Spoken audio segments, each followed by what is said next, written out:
Do you know where she's going to school? We think probably either Simon Fraser or I think it's what's it called, North Central in Iowa. Okay, I mean, There's Iowa's a like- big wrestling state. Yeah, we're like it's kind of outpacing.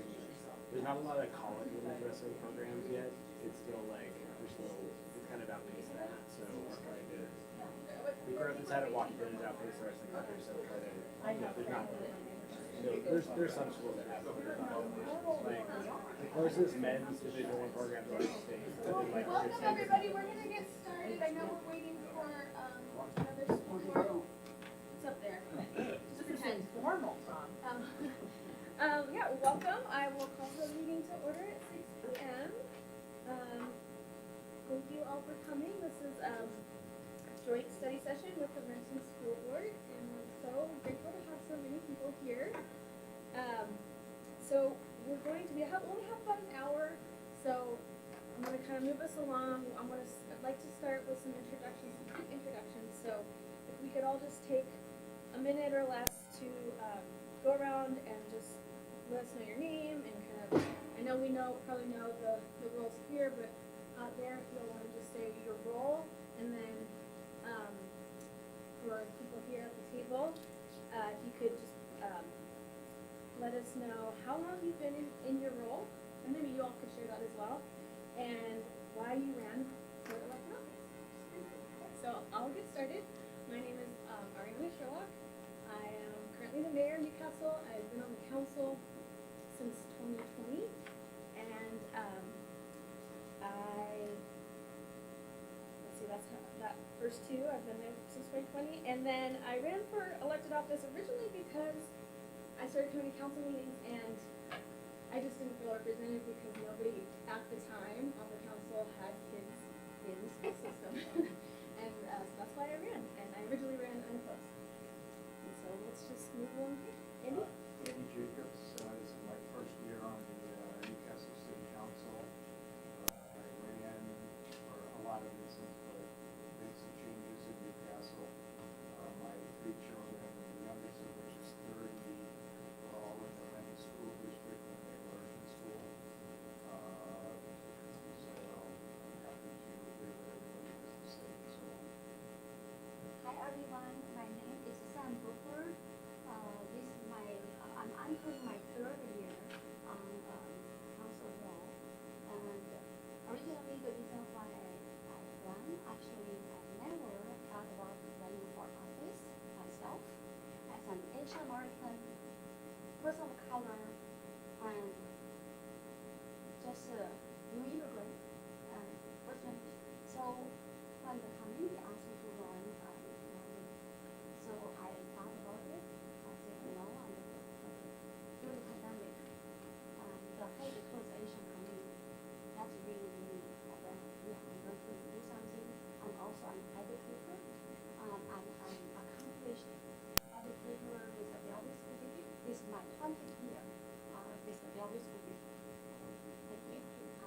It's near and dear to my heart. So is a very prolific teacher of the Chinese language. Okay, Paul Charbonneau. This is my 5th year on council. Recently chosen deputy mayor by my colleagues. Hazing in the class of 2015, as well as 8 complete years now as an assistant coach of Waiting Girls Wrestling.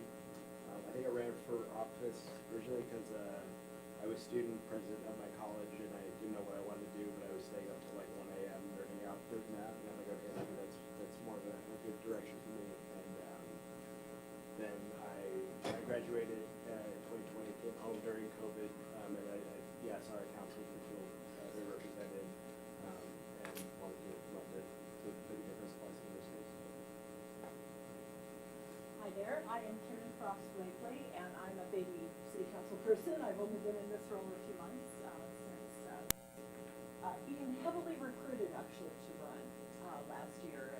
I'm kind of a serial volunteer, as those of you who know me know, decades and decades of volunteerism. And some people in the community felt that skill set might come in handy in the city council.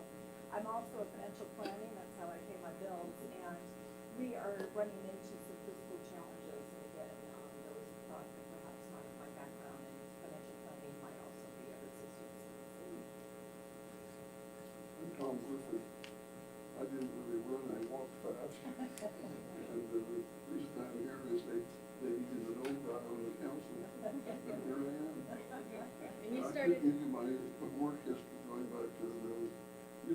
Parkland, but it's, And how long have you been on the council?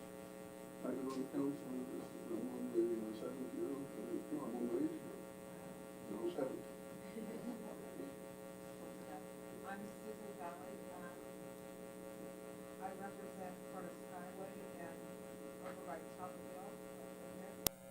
And I've been, I'm going on my third year. I ran because I was, around that time, I knew I was jump off of Citizens United, and some others, moms of the week. So I just wanted to run, so I did something like that. And, great school district, right, so I hope that easy. My name is Justin Booker. This is my, I think, technically fourth year, because in a year I finished the term, so I ran against Susan at the same time. I ran because I was like in the smaller, the Skyway language area, and like even now in the morning, I see like buses pick up our kids going to Kennedy, O'Day, and even Garfield. Like I feel like they take a lot of our talent out of my smaller neighborhoods. I want to see what that can do. I'm also an elementary school principal, that's why I have the Mickey Mouse on my shirt to get you up. I'm Lindsay Jensen. I've been on the school board for 2 months, so the newest member. And position that I'm in is, encompasses Newcastle and kind of like the North Grand Islands area. And I ran, similar to the reasons I think Susan and Justin talked about, but just believe strongly in public education. I want to make sure that we have people on the board who want to see public education succeed and educate our children so that they have a good, bright future and are, contributing members of our democracy, which, holds in nicely with city governance as well. So that was the main reason why I ran. Chris Villasenor, this is officially my third year on city council, although my first since being elected last fall. My daughter is Hazen class of 23, my son will be Hazen class of 27. So they've gone all the way up through the Benton School District. It was fun to run into what I knew was Principal John Schmitz, who used to leave us voicemails when she went to Kenya. Anyway, I just wanted to find ways to get back to the community that I've been living in for a long time, so that's why I wanted to. I also have rep there, I have 2 kids in my kids. Wisdom. Want to just go around and say your name and your role and how long you've been there? So good evening, Damien Patton, I'm the superintendent of the Benton School District. I'm in my 9th year as superintendent, and like all you have kids in the district, well, my daughter was a senior this year, but my son is in the 10th year this week. My name is Joya Pitts, and this is my 12th year in the Renton School District, and I'm one of the chief of schools. My area is Skyway. Good evening, my name is Jennifer Farmer. I serve as the Assistant Superintendent in Finance and Operations for the district since 2023. I've been working in finance and operations in the school district for 33 years. I'm John Sleb, I'm the Chief of Curriculum Instruction and Assessment in the school district. And I also support the 3 comprehensive high school in Hazen. So we're welcome to being in the district office and various positions. Good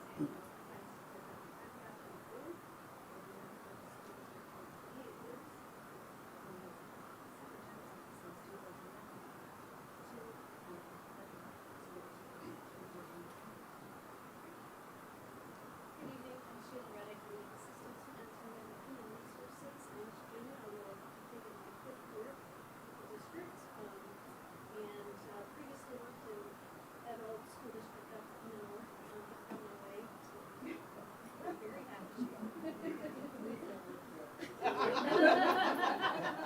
We know people. I'm Ellen Blair, I'm the Chief of Technology and Strategic Initiatives.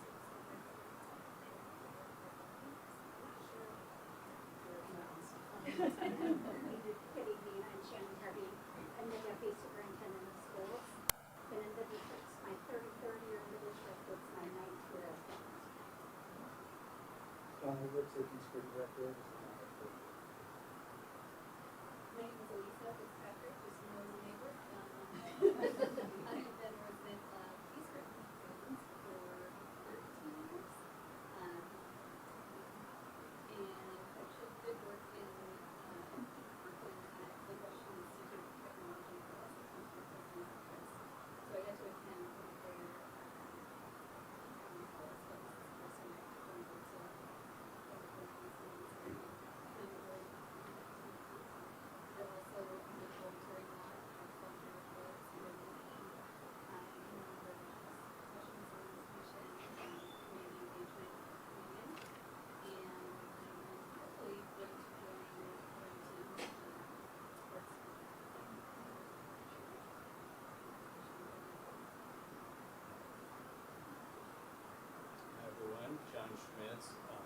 I'm one of the chiefs of schools with some of these folks over here in Renton. I support 13 of our schools, 2 of them right up the street, Riston and Hazelwood. And I've been in this position for 9 years now, so happy to be here. There, and since the majority of community relations in the school district, but in the position of communications, professional. Your voice is so familiar because I get recorded messages. I was no days this year. I stopped being obviously you had already also. In my 4th year. Jane, do you want to introduce yourself? Hi, I'm Jane. My name is Jane Westman, and I am the HR director / city clerk of the city of Newcastle. I started here in the year 2023, so pretty new to this area. And I will continue to report your conversation as possible. One thing I did get a note from someone that if everyone can speak up. So the microphone is above you with that blue light, and so it's trying to capture the conversation. So if you can, speak up, so that we're trying to record this and capture it. Yeah, I just wanted to give a little brief overview of just kind of what we're gonna try to do here today. We hope this is the beginning of multiple conversations and meetings. But we do have this kind of agenda here, but we don't really need to go the rest of it in order necessarily. I think it can be just sharing ideas and stuff. But Paul, did you want to say anything else? Yeah, I just, so the next item is just, it's a broad item, opportunities for collaboration. I think the, sort of the spirit of this is, in the past, there had been a yearly meeting between Renton School District and Newcastle City Council. I know I talked with Superintendent Pat and I told me some of the history of it, as well as sometimes the Newcastle Council just sort of, I think honestly been uninterested in doing it or unwilling to continue it. And I know,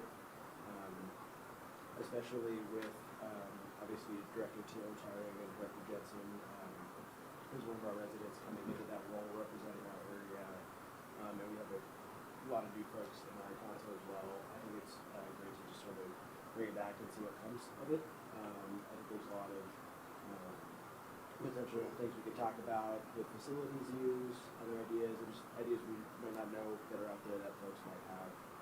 But I think it's important for us to just reinitiate the dialogue, invite y'all in. We really appreciate you all coming in such force and actually coming to City Hall for us. I think that's, we really appreciate that. Maybe we can go to y'all next time. But, yeah, there's a few different things we can start to talk about.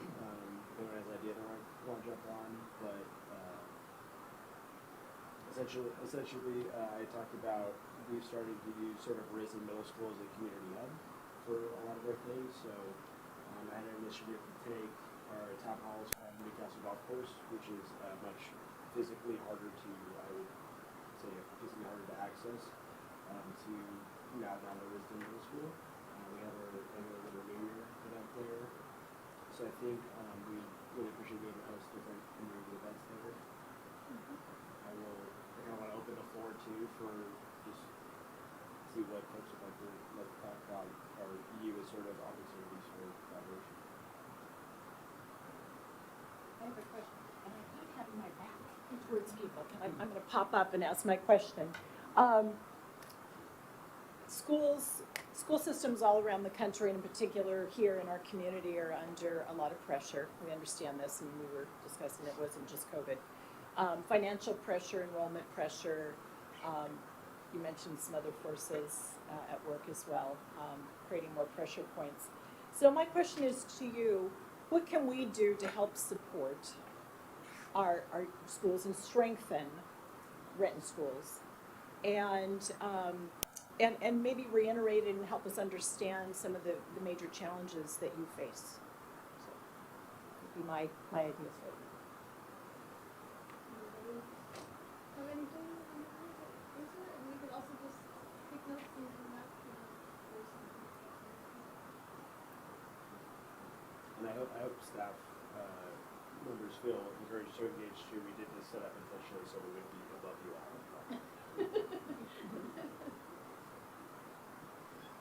challenges? We'll look for the board to direct us on who you want to talk to.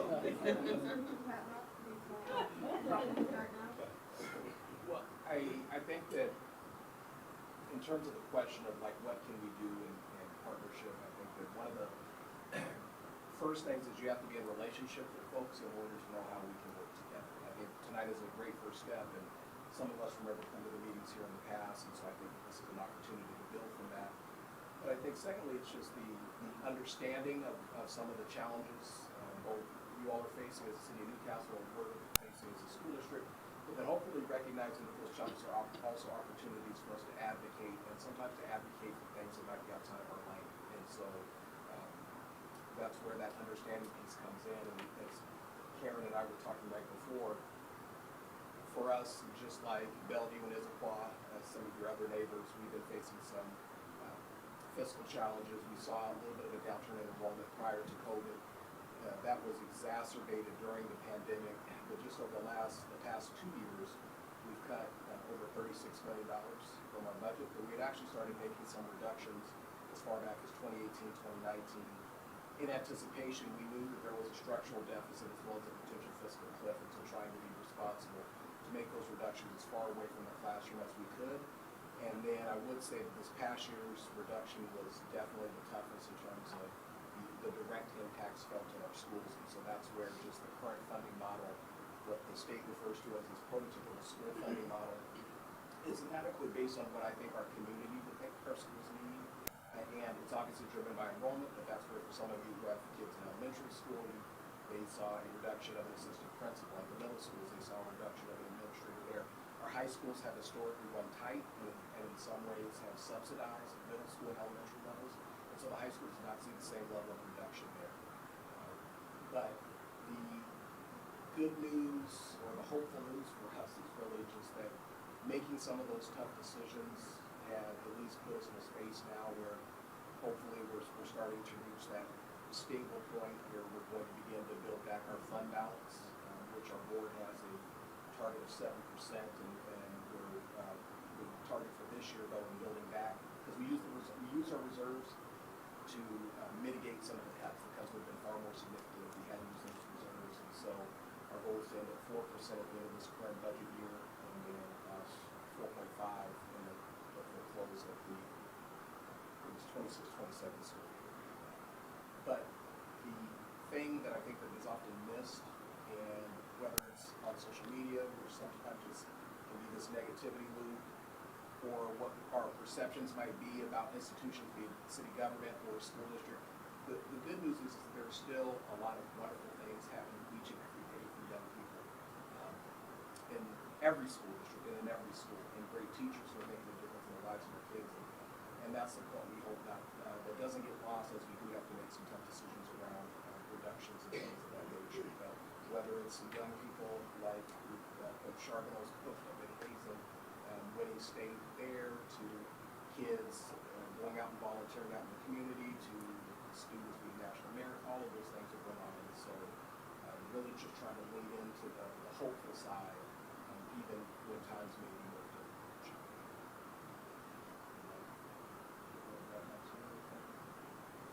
Beautiful smiles, I appreciate that.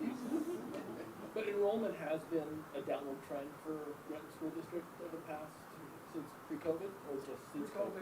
Pre-COVID was trending down. We saw actually, and Dr. Schnapper can definitely fill in, because he handles all of our projections in our enrollment. We saw a weird bump during COVID up.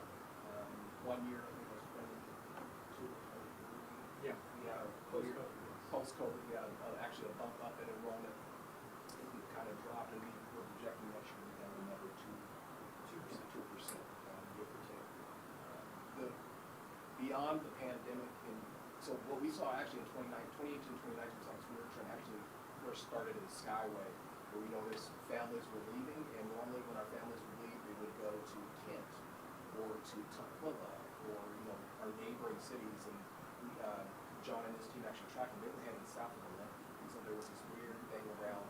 We assumed some housing crises pieces, and also in Skyway being unincorporated in King County with the Seattle addresses. We heard from some real estate agents that there was a little bit of cash of having that Seattle address, but not necessarily being in the city of Seattle. But the housing prices obviously obviously, going up. And then the birth rates, that's really the biggest challenge right now for school districts. It's not just losing enrollment to private schools and losing enrollment to wherever else. We face a challenge around birth rates in King County, and it's real iffy as you kind of go out and project long-term, because a lot of those projections end up being inaccurate when you look back at them. But I think one of the last things I would see is basically like, enrollment declines kind of for the King County broader area. Is it 28 for the companies to stabilize enrollment? Yeah, so I think it's your 2028. Yeah, so what's interesting is trying to square the declining enrollment with facilities that have temporary classrooms and things like that, because the perception becomes very quickly, the schools are too crowded. You know, they had to install, Wisdom installed some temporaries, I know Hazen has some temporaries, I'm sure all schools probably have some temporaries. So how does that discussion go when people say to someone new, like, well, it seems like our schools are crowded, they have to put in temporary, or too crowded. How do we square that with declining enrollment? So part of the thing is that some of the schools that were built very small. And so you have a school like Honeyview, for example, that is small and had portables. Risen obviously when it opened at a higher enrollment than what was projected, so it was needed for some additional space. But what we actually have a team, and we used to do it more formally every so often, but we've really been able to kind of handle these work capital facilities. But we look at space every single year in utilization. And so one of the goals of actually building some new schools was, one of the things we heard from the community was to get rid of some of these buildings. And so while there are still portables on some of our campuses that are utilized for educational purposes, in a lot of our schools, like in Maplewood Heights, which have been around, was over 800 students just a couple of years ago. A lot of those portables have been used for storage more than anything else. But the utilization of space is something that we look at every single year in the reports that we have to put together. So some of that may be a communication piece at a specific school.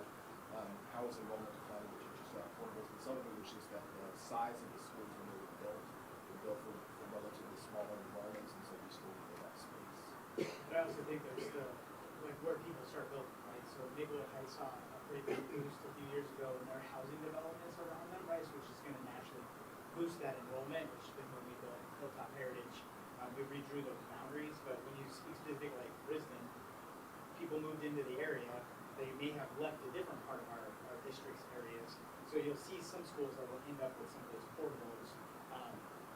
And it isn't that our enrollment is climbing as a district, potentially in that area, which we also monitor as we kind of look at our trends. And just like, we deal with some different jurisdictions as well, and so sometimes in certain jurisdictions we can't get employees, and so it kind of varies based on, the city or unincorporated King County. The other thing I would say is some of our largest classes are graduating already. We had a bubble that went through, and as with the birth rates, as I've mentioned, our incoming kindergarten classes and our first grade were much smaller in size than some of the other classes. Our current seniors, the class of 2026 was the largest cohort of kids in district history. It was the 2007 high school babies. So because funding is based on headcount, then all of a sudden next year, we run into the issue of, now you've got fewer kids, right? But the cost of school, the cost of running the school doesn't change, but now you've got a far fewer percentage of students.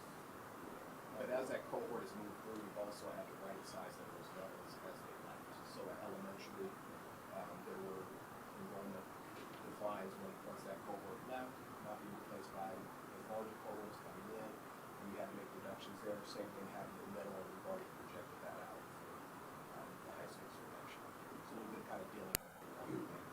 Just one thing to add, just the numbers wise, so right, we projecting kindergarten is our biggest challenge, right? So we've never seen the family, we don't know who's coming. But historically, to the birth rate trend, pre-pandemic, we were always getting 5.2% of the birth rates in King County as we attended the high schools. We could put it on a dime, it was gonna be real close to that number, and post-pandemic, it's been 4.2. balance that. It's just, it's part of what we do, in the projection kind of world, is try to figure out where that is. Now, the trend has held since the pandemic with that number.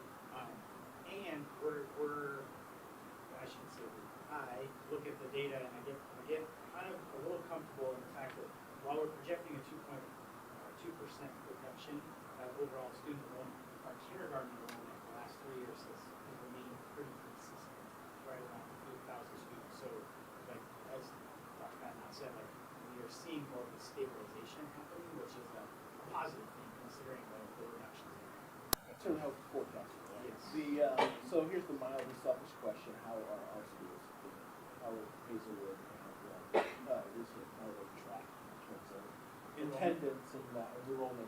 Yeah, I mean, so attendance is a thing it's a whole other conversation. No, I meant to say enrollment. Yeah, Attendance came out. Again, yeah. Pretty stable for the schools in this area. They're not areas that we are concerned about the decline as we are in some other pockets of our district. My question is, we had an opportunity, some of us on the council, for the last town hall that the schools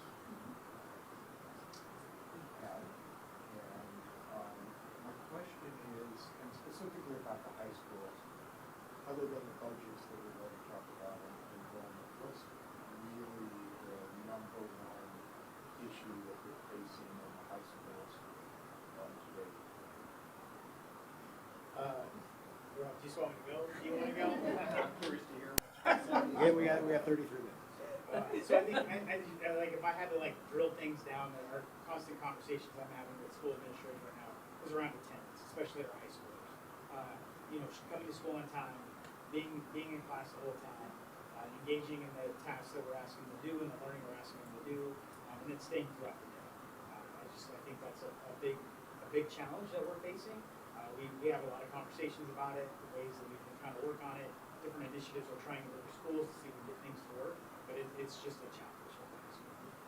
Where does mental health fall in the high schools today?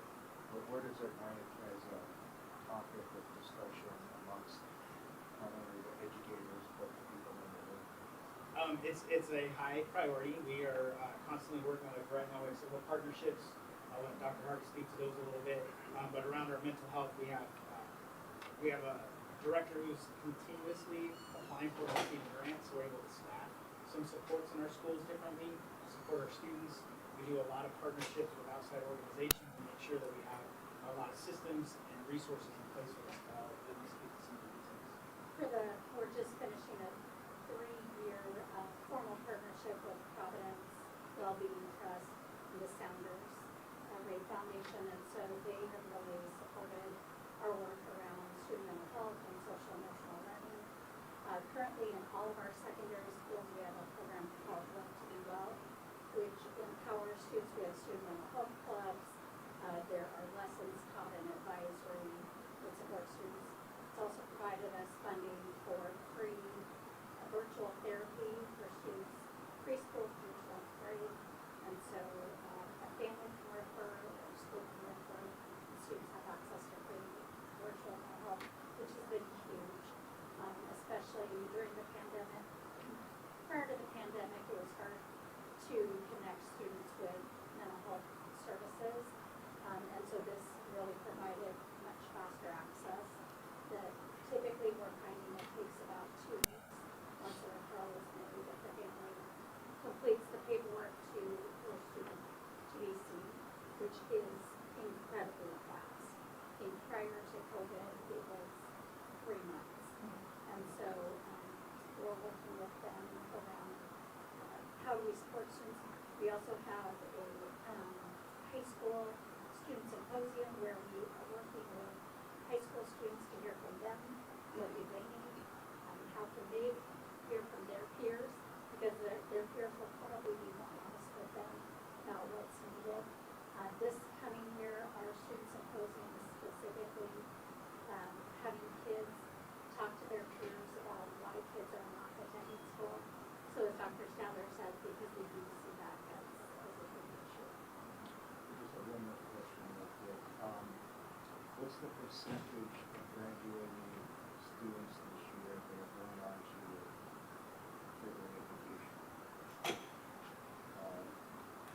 So, 3 year, 4 year? so that data is usually lagging for us, we don't usually have it up to date for the current year, it's usually about 2 years behind, and I apologize, I don't have that number off the top of my head. I have a lot of numbers in my What was head. it 2 years ago?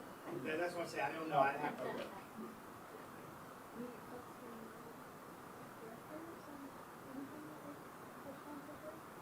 I guess with collaboration, like, do you have ideas about what you were thinking from the city's perspective with the district? I know, as one example, the second graders, I think at Hazelwood, they do, their field trip as they walk and see government and see the bank and go to the grocery store and things like that.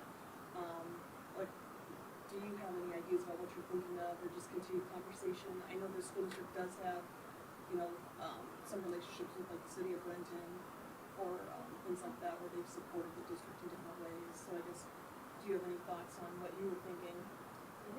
Yeah. Yeah, so, yes, I would love to build the relationship to the point y'all had with the city of Renton, right? So I think like, of course, like budgetary enrollment things, right, that's like, it's helpful for us to understand like, the context for our work on this activity, maybe where we collaborate. Obviously, I think if there are things that it would be helpful for you all, for the city to consider passing a resolution about, or talking about. If there, our city manager, Julio, will put it really eloquently, earlier this week. He said there's plenty of city sort of things you could do that wouldn't be necessarily relevant to a school district. There's 0 school district things that can occur that are not relevant to the city or the municipality. So I think there's a few things. We have a newly established Newcastle Youth Council. It was a really, energetic young woman that goes to Liberty High School, and she's, she made it very clear she wanted anyone who lived in, who had a Newcastle address be able to join. And just because her bubble is college school district, we haven't had been able to get folks over the Lynn School District. I think they've reached out to she emailed the counselor at Hazen, but just to get the traction. So I mean, what y'all could do, we'd love to get more students involved there. They try to attend some of our council meetings, attend committees and all that, and they're really fun. I think a good thing for y'all as well too is so if you're going southbound out Cold Creek, like towards Hazen, and then you pass the little sort of red bridge where you're close to that Newcastle Renton border, you take an immediate right. I'm gonna mess up the school there. Maplewood Heights? Sierra Heights. So if you take an immediate right, everything, and you're driving on that road, everything to the right is actually still Newcastle. So we've sort of made a decision as a group that we've put a lot of resources and time into Lakefront Park, but we have some city-owned land over there that's currently not anything where we just got a grant for it from the state legislature. We're gonna try to turn it into a sports park. So something that would probably be, I think, potentially turf field, soccer, baseball, that sort of thing, right next to Sierra Heights. So I think that's important to have on y'all's radar. And we're looking at, I wanted to get input too on, we're looking at signage for downtown Newcastle, sort of wayfinding signage like Cold Creek, leaving Golf Course Road, exit 7 and 9 on 405, those sort of areas. We'd love to have student input on, or not student input, but if there are parts of it that can feature student art, right? We have a lot of great Newcastle groups that I would love to engage, right? We have a really active historical society, we have a really active arts council, we have a really active library group, like the library, Newcastle Trails. I know a lot of Girl Scout projects there. So there are a lot of groups that we could sort of encourage to engage, right? I think there are a few built-in ones that exist where, Hazen students or Liberty students would come, volunteer at Newcastle Days to get volunteer hours. But I think there's a lot more depth that I think could happen. So I don't know who the best point of contact is for a lot of those things. Yeah, the initial contact, I think, would be Randy Mathis, and who can get you, if he can't necessarily do it himself, he definitely get you the I just want to say something that Councilman Sheridan said. It was at the meeting the other day where the youth council spoke. Very impressive group of young adults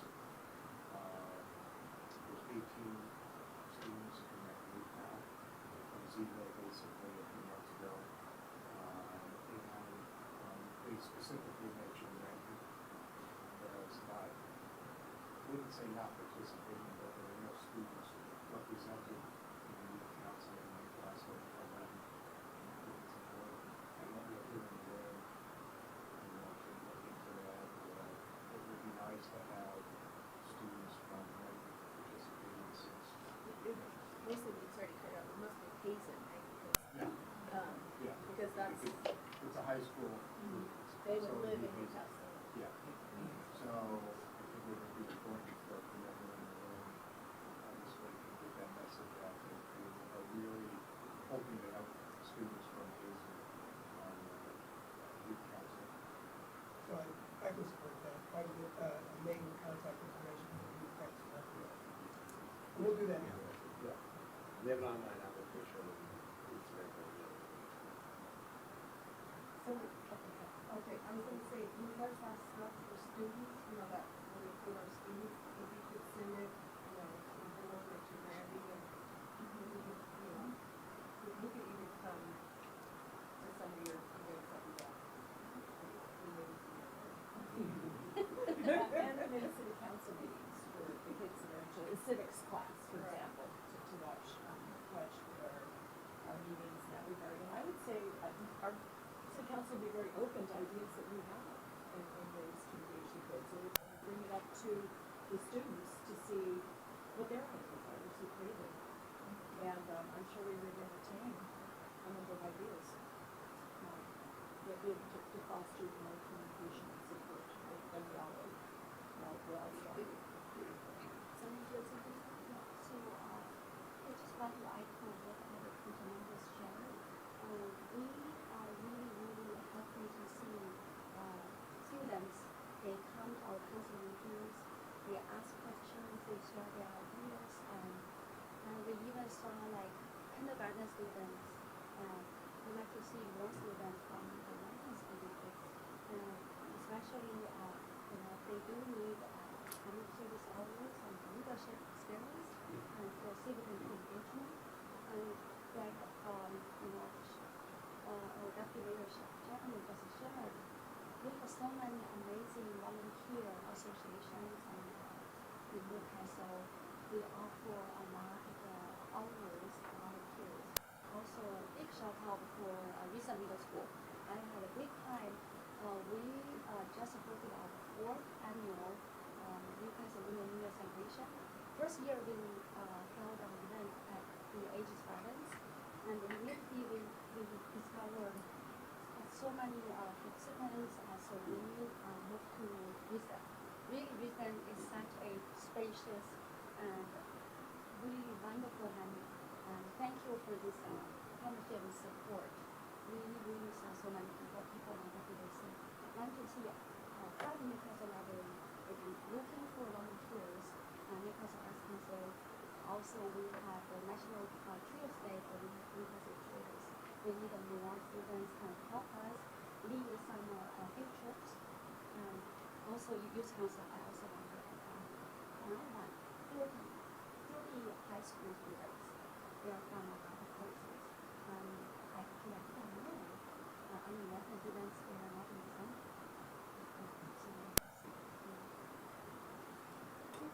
Another area that we're interested in collaborating with more is emergency management planning.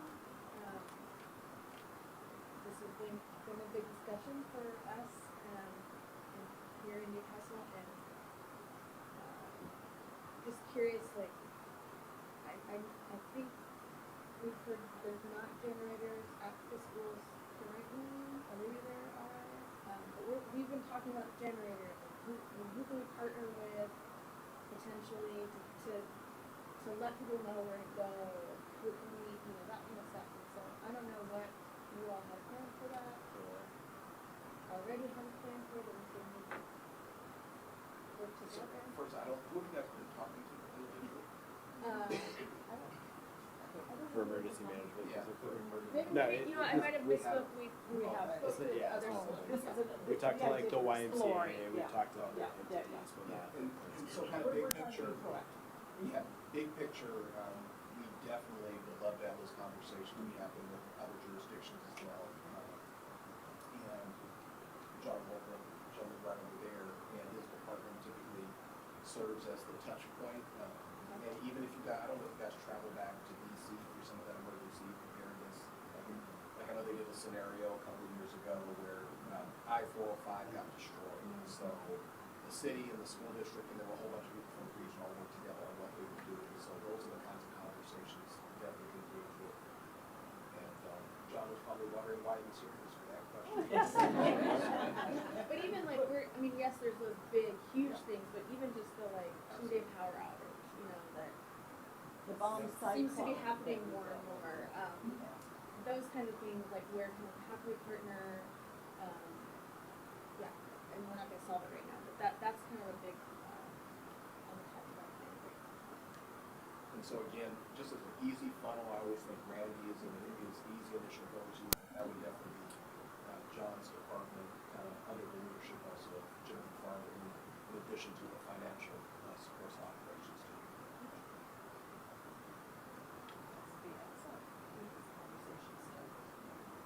I remember back in the day when I was using a Pizza Sit Festival, it was a long time ago.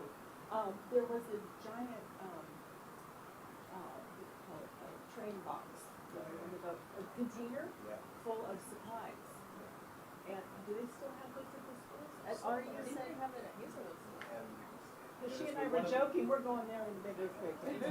Well, hopefully, we've had some instances where like things have not been secured as well as they needed to be secured. There's been things that got damaged inside, and so it's one of the pieces we've been talking about. Should we ever have any things to shut in place? Right. For all of those pieces. So they definitely conversation engaging. Well, and I would think too, just knowing a lot of what you're working on, to help us be conduits of news out in the community, right? Because we're out, we're about, we're talking to people, and the more information we can have straight from you rather than rumors and social media, we can even help correct maybe some of the rumors that are going out on social media. So making sure we have good communication with you, and that's probably Randy. Thank you, Randy, we're gonna keep you busy. But I know we would all be in agreement that that would be really helpful. And those are things we do as well. There's something, and it could go both ways. Like we call you and say, we hear that something's going on, and you guys say no, or hey, X, Y, or Z, or I heard from a constituent that this is what's happening. We're always happy to chase down those rabbit holes and see what's what, for sure. Because sometimes we don't know what's being said.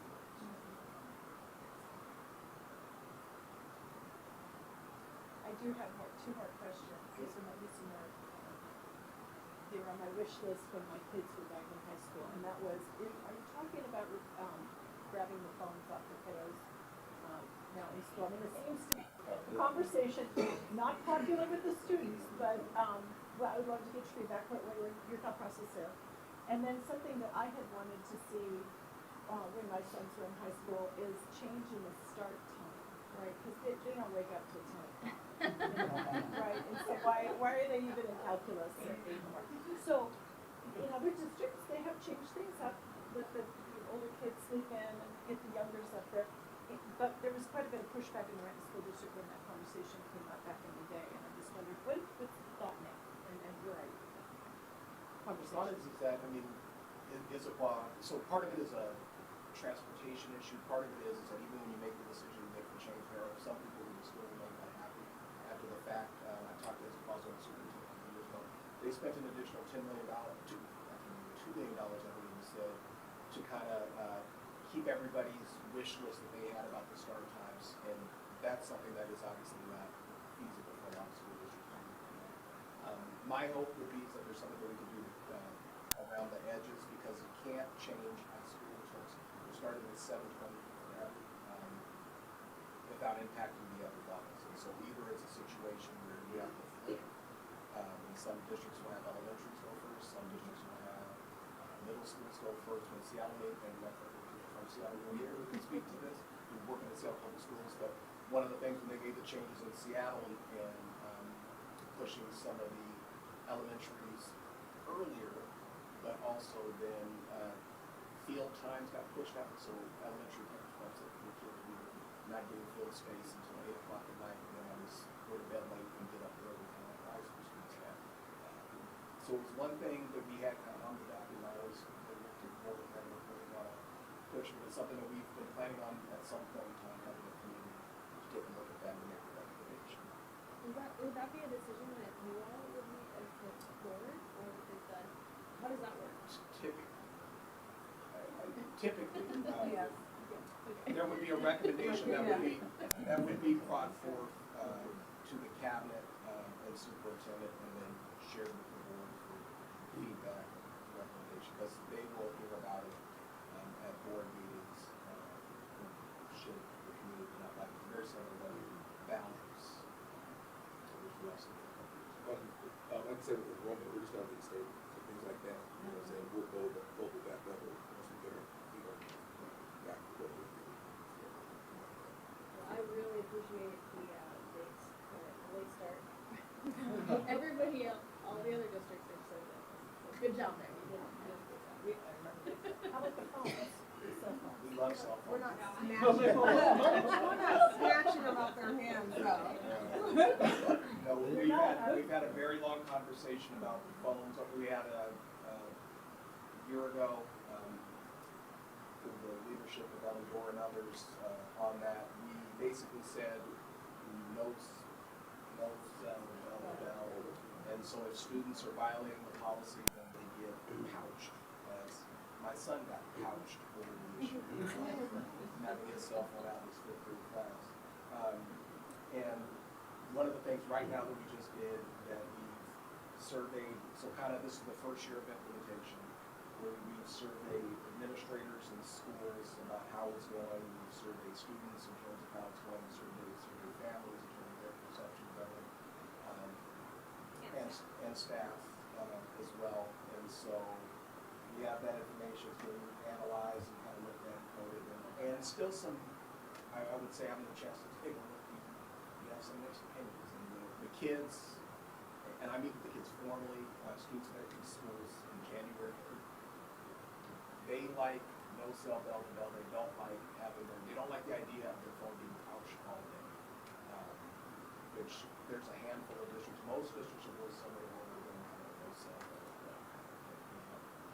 But that's kind of where it's at, and we'll continue to look at it, and then we will actually be updating the memo in terms of all of that data, probably in May. Can I just add something about the bill fund? It's one thing that doesn't work out, is we work with Seattle School District, that some parents have the older kids pick up the younger kids, and when the younger kids are getting out early, they don't have the teachers. That was part of the argument back in the day Right. when we had this discussion. I won't have my babysitter available. Right. Yeah. But I do think that there's general consensus that 7:20 might be too early for all of them. So how do Well, 7:55. in Renton, no, 7:20. it's 7:20. But if you flip it, Yeah, if you flipped it or if you moved some things a little bit later. The challenge we ran into when we kind of looked at it in the past is just whoever goes at the end of the day for transportation purposes, and if that is still elementary going to the day, it pushes the elementary drop-off times pretty late, or whoever's going late pretty late in the day, which can be tricky. So we have some, we're still doing kind of some additional analysis on that. And my hope is there anything around the edges we can do that maybe doesn't require a full-on huge changes, but maybe pushes the start time. Or maybe we roll it out in just a few schools so parents can make the choice. It's not gonna work for some parents that are just a field schedule. Maybe That we go to the other gets districts challenging and just choose. with transportation. Yeah, okay. But I have some thinking, I really like, no cell on bell to bell. But bell I've been trying to do this only. So how many minutes is your bell to bell? How many minutes? Is that a school period? Yeah. But in I mean, between, bell to between bell. classes. In the bell to bell. 5 minutes past. Okay, so do you have a 6 period every day or 7 periods every day? We have 5 periods we have 5 period trimesters at high school. How about middle school? They have 6 period trimesters. Okay, so we had just, I don't have time here, but, some weeks ago, we had, risen, students organized a walkout protest. We did have some citizens who were concerned about student safety, simply because the students were out on sidewalks participating in this protest, which I fully support their, their desire to organize and express themselves in a positive way about issues. But how do we address some of the public concern that it just seemed like there were just a bunch of kids out on the sidewalk. What goes on behind the scenes to make sure that from a student safety perspective, what does the school do to make sure that those kids are safe during that time? Well, I can speak to that a little bit, only because I did speak to some community members about it, so I had some phone calls. And there is always supervision. So in any situation like that, our number one goal is to make sure there's supervision with safety being done. But I can imagine from a community member driving by on the street in that brief, glance when you're looking and you're seeing all these kids, it's not typical, having that concern. But I can assure you that there's always supervision, there's always oversight. And the thing on that is that if we know that something is happening, potentially happening ahead of time, there have been conversations oftentimes with the local police department or the jurisdiction on Overton County, Newcastle, as needed, the school. And then the thing we're trying to stress too is that we number one, we want all students in class. That is always the preference. Should students choose to walk out, which we have to be very careful to not support one way or the other, because it doesn't matter what our political beliefs may be, but sometimes those can be challenged if students walked out on a different situation. But also really wanting our students to stay on campus for that reason, because while there can be supervision, especially when you have young people who maybe never done this before, and there can be excitement, there can be people who are really down for whatever the cause might be, and some people probably would have been me, like I'm going to get out of class for a year at a time. When you go off campus, it just creates opportunities for things to potentially go awry. So one of the pieces we're really trying to do is have conversations with the kids ahead of time, if we know, to try to talk them through about what's your reason, how can we ensure the students are safe, do we want to be on campus, those types of things. Yeah, I think police partnership would be super helpful in that regard, because as people are going by, even though they see an unexpected, throng of students out on the sidewalks at an unexpected time, if there's a black and white there, I think it probably put people with more ease. And the challenge too, just for the jurisdiction, is that if you have a lot of kids out and you have a lot of policemen, those police officers that aren't available to serve what might be going on in the rest of the cities and community. So we also recognize the impact that it has on the community when these types of events happen. So while understanding what students want to do, but it impacts more than just the school, for sure. It's not, actually, now that I think about it, some of the calls that I did address, I did see adults, and their question was more about, is this a school-sponsored event, is this a district-sponsored? And I had to clarify, they were there strictly for supervision and safety issues. This was not something that we sponsored. Those were definitely some of the calls we took, that we were sanctioning it or supporting it or whatever. So we just, student safety. Well, I think we've got through a lot, and really appreciate you all coming. We probably need a little bit of time to move the tables around, so thank you all for coming, and we hope to do this again. Maybe we can come to you next time and continue the conversation. Thank you.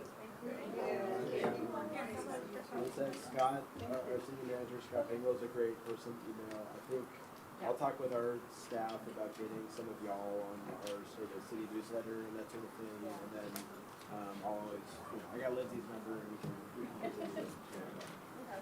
And then I'm not sure about that.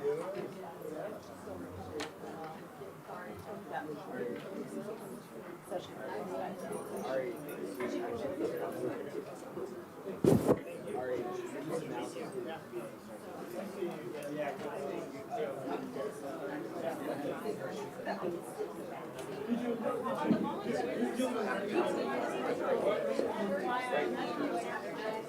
Yeah, it's good to see you. Yeah, thanks for coming. Requirements to graduate, keep getting that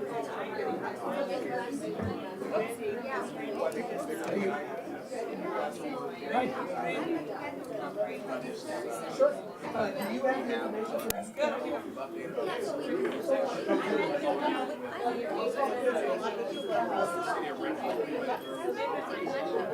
Yes, I just spoke to him. So I'm going to email Ellen with some answers to some of the questions. And that way, you won't have to. It was a good one. So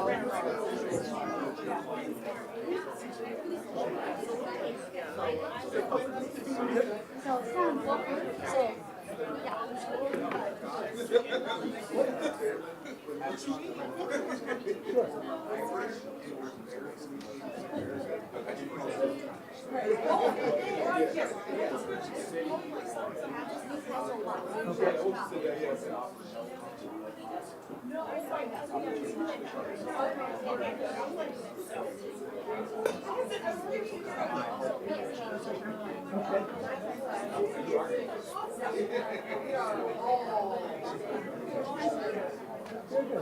yeah.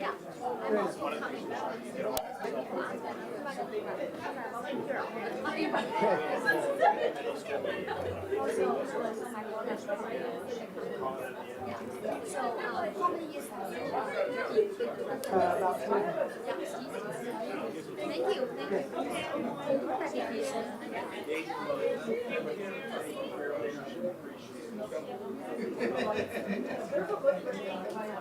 I email you all.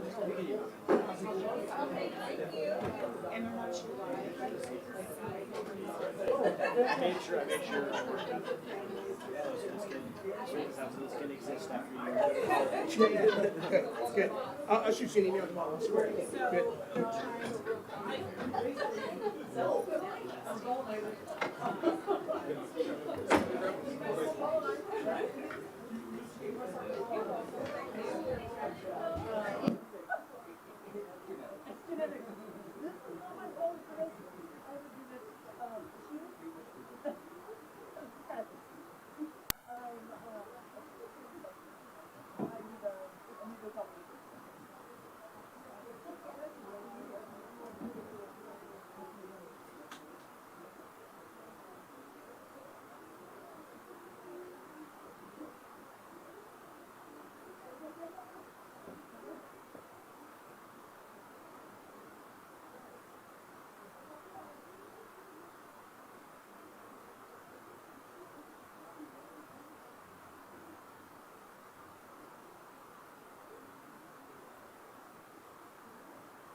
you have no? Good.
Welcome, everybody. Sorry for the technical difficulties again, but we seem to be getting booted back up.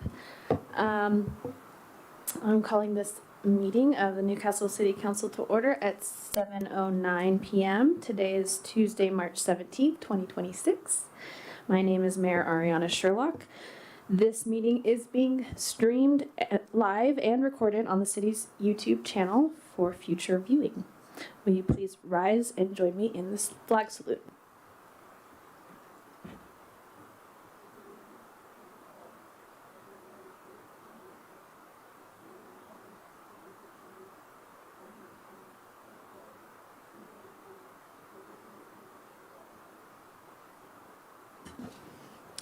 City Clerk, will you please call the roll? Councilmember Burford. Here. Councilmember Griffin. Here. Councilmember Villasenor. Here. Councilmember Frost Blakely. Present. Councilmember Jacobs. Here. Deputy Mayor Charbonneau. Here. And Mayor Sherlock. Here. All here. Thank you. All right, the next item is agenda approval. Are there any requested changes or additions from council members to our agenda tonight? Seeing none, please show the agenda approved as presented. We will now open the public comment period. This is an opportunity for members of the public to address the council. When you come to the podium, please state your name and neighborhood for the record. Comments are limited to 3 minutes, and with that, we will begin public comment. There is no one signed up and no one online. Thank you, City Clerk. Then we will close the public comment period. We do not have any ceremonial presentations tonight, so now we are on council comments. Councilmember Burford, want to start us off? Good evening, everyone. Thank you for joining us. And I'd like to just say happy St. Patrick's Day to everyone who celebrate. And also happy Women's History Month, because this is our second council meeting in March. And I just want to thank all the women who paved the way for us. And there's a common saying in Chinese, women can hold up half sky. In reality, a lot of ladies, women hold the entire sky. So many countless responsibilities and dedication and contribution to our society. And I hope every girl will have more opportunities to pursue their dreams for our brighter future. And also want to share that Newcastle Arts Council, the Young Artist Exhibit, is still ongoing this entire March at our Newcastle Library. And I'd like to share some exciting data. There are 46 artists and featured 46 artists, 29 schools, and 9 cities. So we are Newcastle. So we touch so many young people's hearts and showcase their talent. If you are available, come to Newcastle Library, King County Newcastle Library, and there are Voters' Choice, People's Choice Award. You can cast your vote. Thank you. Thank you. Councilmember Griffin? Thank you, Mayor Sherlock. I have no comment tonight. Councilmember Villasenor?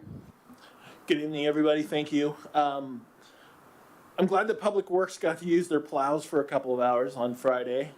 But it highlights the unexpected nature of these kinds of events, and that preparedness is an investment, which is part of our continuing discussion tonight.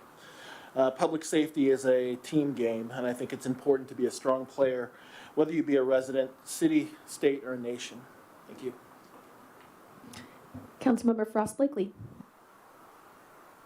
Yes, I do have a few comments. And piggybacking on what you had to say, Councilmember Burford, it is Women's History Month, and the Newcastle Chamber has a luncheon coming up next Thursday, the 26th of March, and I encourage you to go to the Greater Newcastle Chamber website, take a look, sign up. It looks like a fabulous event, and they are honoring some of our local women at this luncheon, and it will be up at the golf course. So that's next Thursday. Pardon? thought it was at the golf, well, it's on the website. All I know is I'm signed up for it, I will be there, and I will show up wherever I'm supposed to show up. And I'm a little discombobulated because I've been attending a lot of events. So earlier in the month, I attended the SCA meeting, a spring get-together, and Mayor Sherlock was there as well.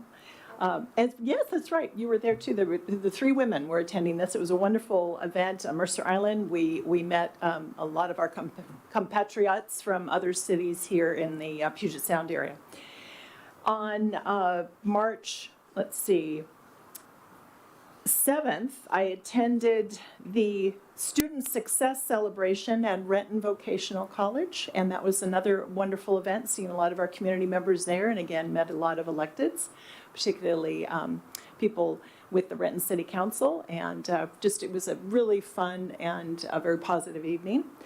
And then this last Saturday night on March 14th, I attended and represented our city at a community iftar event. And that is and this was actually up in Kirkland, and this is the meal that breaks the fast for people who are of the Muslim faith and are celebrating Ramadan. And that was a very meaningful event, and met some very interesting people and wonderful elected folks there as well. Thank you. Councilmember Jacobs? I just want to thank everybody who's attending tonight. I want to thank everybody online. Thank the Renton School District for being here earlier to take us through some questions and answers and the presentation. Appreciate that. Everybody, the benefit of going last is everybody said everything, so I don't have to say anymore. Thank you. Deputy Mayor Charbonneau? Thank you. I'd also like to thank Renton School District. Between their school board directors and staff members, I think they had almost 20 folks here, or just about. Those are meetings we had in the past and haven't had for at least 5 or more years. So really appreciative for that collaboration and communication. And I have been, I'm in the scheduling phase with the Issaquah School District. They just got back to me on email after taking some time. So we'll keep working on that. But yeah, and then also kudos to our public works team. Got really great feedback on the snow routes and the plowing, and I think a lot of folks were very happy. Thank you. All right, for the mayor's report, yes, I would also like to thank Renton School District Board of Directors and the administration staff that joined us. It was very informative. I hope we continue the conversations. I think we have some good leads coming out of that. I also really did appreciate with the snow, Friday night, I saw the de-icer truck out. And we didn't end up really needing it, but it just felt really good to know that there was that preemptive going out and making sure, especially those steep hills. So thank you. In tonight's agenda packet is an updated city council appointments document. So I added I appointed council members to the new committees that we formed at our last meeting. So we look forward to hearing updates. Thank you to Sergeant Corey Martin. He is just promoted to sergeant and is moving on from Newcastle, but just want to officially say on the record, thank you for your service. We will miss you, and we hope that you will not be a stranger and we get to see you again in the future. And we wish you well on your new endeavor. And I also just wanted to highlight, I know the city manager probably will say this too, but the planning commission currently has a vacancy, and applications or your application period is open, and it closes on March 31st at 5 p.m. So please let people know in your neighborhood, or if you yourself would like to apply. We hope to get a lot of good applicants. And with that, I will turn it over to, now we're on to council committee reports. Any council committee reports? Councilmember Jacobs. I just want to say I attended the CAC meeting last week. I mentioned earlier in the evening that the youth council has a very impressive group that attended and gave a chat, and continuing to look for students to participate in the Youth Council in Newcastle. Great organization. I think they had a lot to say, and it's comforting to know that there are youth out there that really want to foster the community and participate and so on. Councilmember Villasenor. I just think it's, just to piggyback on that, I believe that the Youth Council has a time capsule event coming up on March 22nd. It just occurred to me that I saw that today, even though I didn't mention. So a 25-year time capsule. I believe it opens, if my memory serves, from 10 to 4. People can, I think, drop by. Check the website for the details, but sounds like a fun project and good for them for putting that on. Yeah, I think it's at the library, but the information is on the city website. Any other council committee reports? Councilmember Frost Blakely. Yes, just a reminder that the Finance Committee will meet next Thursday, the 26th at 4 o'clock. And this is a departure from usually meeting on Wednesdays. We're moving them to a Thursday meeting date, and the public is welcome. Great. Okay, moving on to regional committee reports. Any regional committee meetings? All right. Any other commission reports? We heard about the CAC. The Planning Commission meets next week, I believe, so. All right, then City Manager. Thank you, Mayor. Good evening, Council. Again, ask for your patience with my voice. It's leaving me quickly. Just a couple of things. Our $200,000 request is in the final state capital budget, and so for Park at 95th. So that's fantastic. I also just wanted to wish Corey Martin good luck in his future endeavors. He's been with us for a fairly long time and been in a leadership role for a while for us. I know working with him with Newcastle Days and some of our events has been fantastic as well. And then I would love to get the City Council to choose a town hall date tonight. So with what's available currently, we can look at the last week in April. Tuesday, Wednesday, Thursday are open. That's the 28th, the 29th, or the 30th. If we did it that week, we would need to do a 6 to 8 town hall, and we'd open doors at 5:30. Or we can do the following week, the first week of May. Tuesday, Wednesday, Thursday are open, so that would be the 5th, the 6th, or the 7th. And if we did it that week, we would want to do 7. We would have to do 7 to 9. Do you want us to decide that now? I or do. Planning, okay. Well, either way, but that, yeah. Personally, the first, The April dates again? It's the April 28th, 29th, or 30th. Councilmember Jacobs. My personal comment is just because of my extensive travel schedule, since there's a council meeting that week, it would be nice to coordinate it for one of those days during the week. The first week of May. Wednesday or Thursday of the 29th or 30th of April. Go ahead.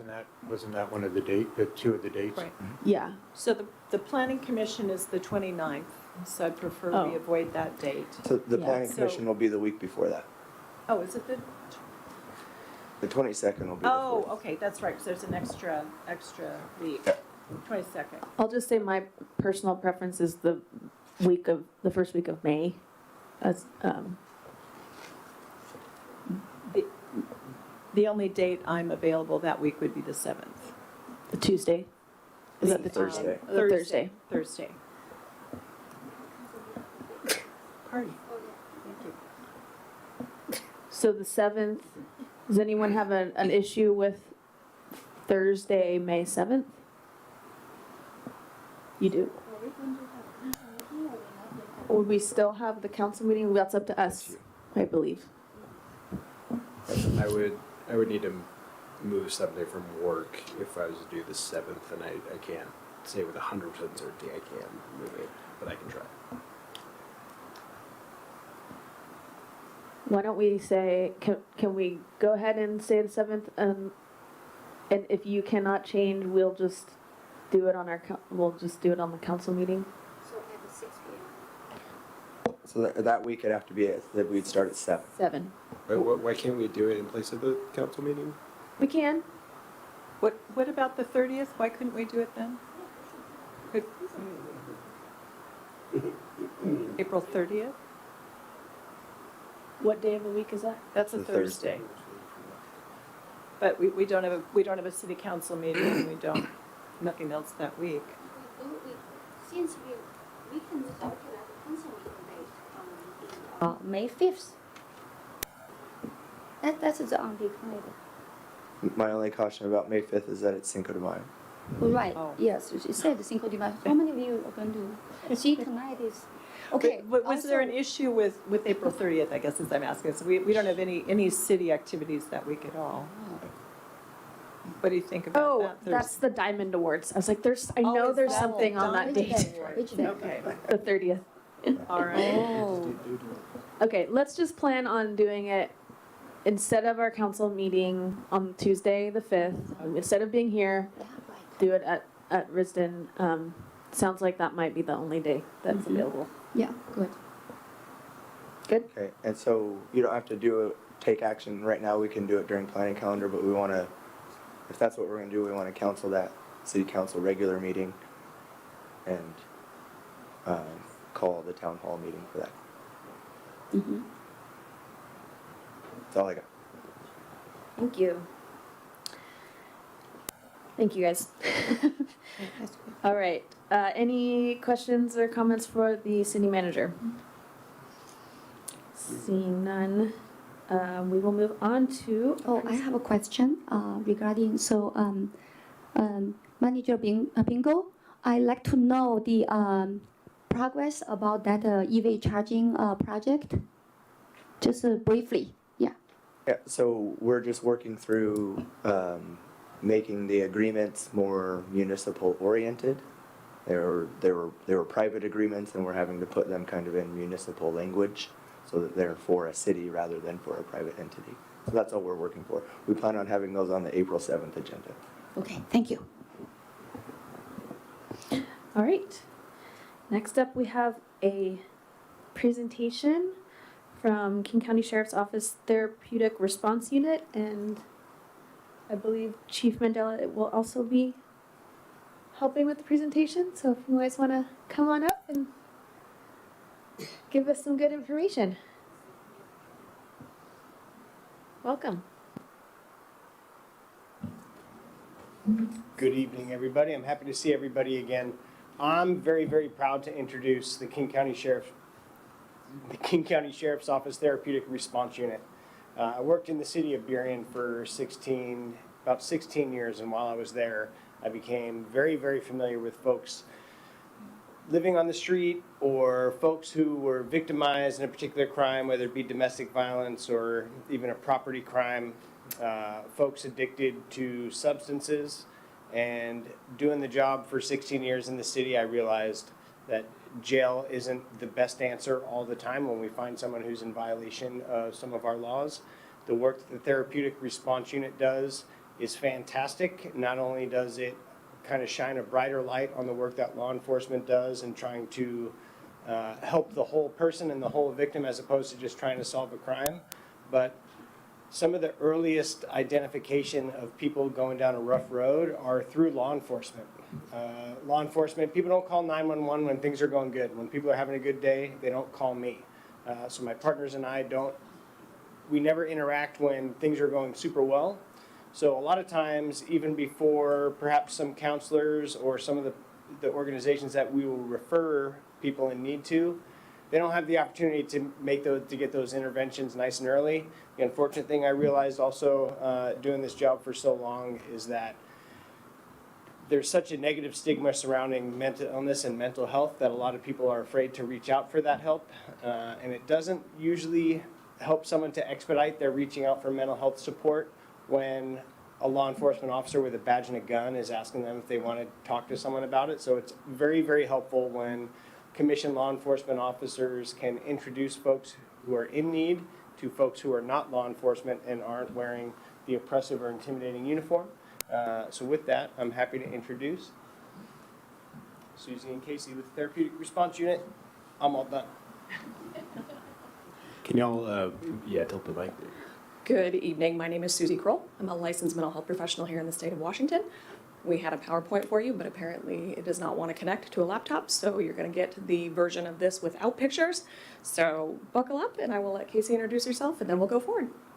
I could interpret or like do some movements to make myself a PowerPoint. But I'm Casey Byrne. I'm a licensed mental health counselor here in Washington. I also co-respond and am the program coordinator along with Susie, and really excited to talk about what we've been building with the Sheriff's Office, partnering with deputies and with our KCSO communities that we work with.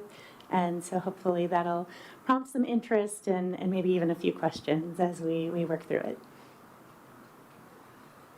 So like Chief Mandela was talking about, back in 2016, there was a harebrained idea to bring a mental health professional along with a cop to calls for service.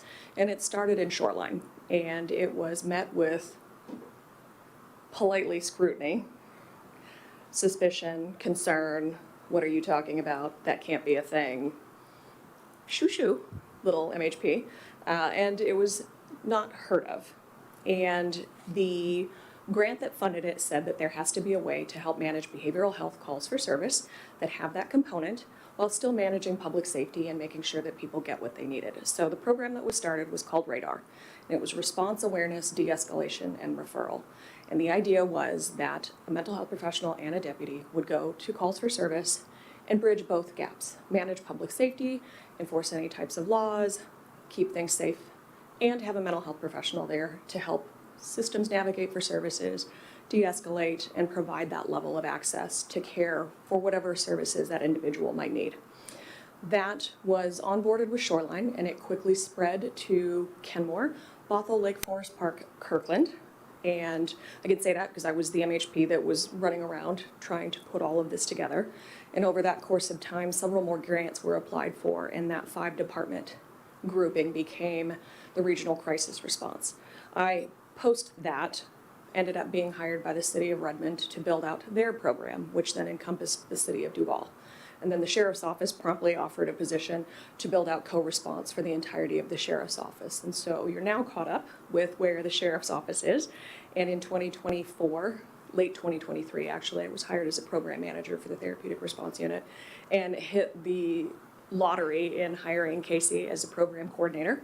We currently have 5 mental health professionals that co-respond all throughout King County, and we are an entity that is a service of the Sheriff's Office. So unlike most other co-response programs that are looking for grant funding or that are looking for supplementary money from city councils, federal government, etc., we don't have to have the cities and the contracts and the precincts look for additional funding because we are a service the Sheriff's Office provides. So what we did is we looked at the crisis continuum within King County, and we said there has to be some way to help bridge these gaps and move past but include the idea that there is a crisis continuum and a type of response that's necessary. We have and will always need fire to go to those calls, and police to go to those calls, and alternative dispatch groups like mobile integrated health with social workers and EMTs, or mobile crisis teams that have peers and mental health professionals for those calls for service that don't require fire department, EMS, or the police department. But what we were also seeing over the course of the decade that I've been doing this in this area is that there was a magnificent hole in services for where law enforcement was required. King County has been very progressive in providing alternative and dual dispatch programs for calls for service that don't need fire or police.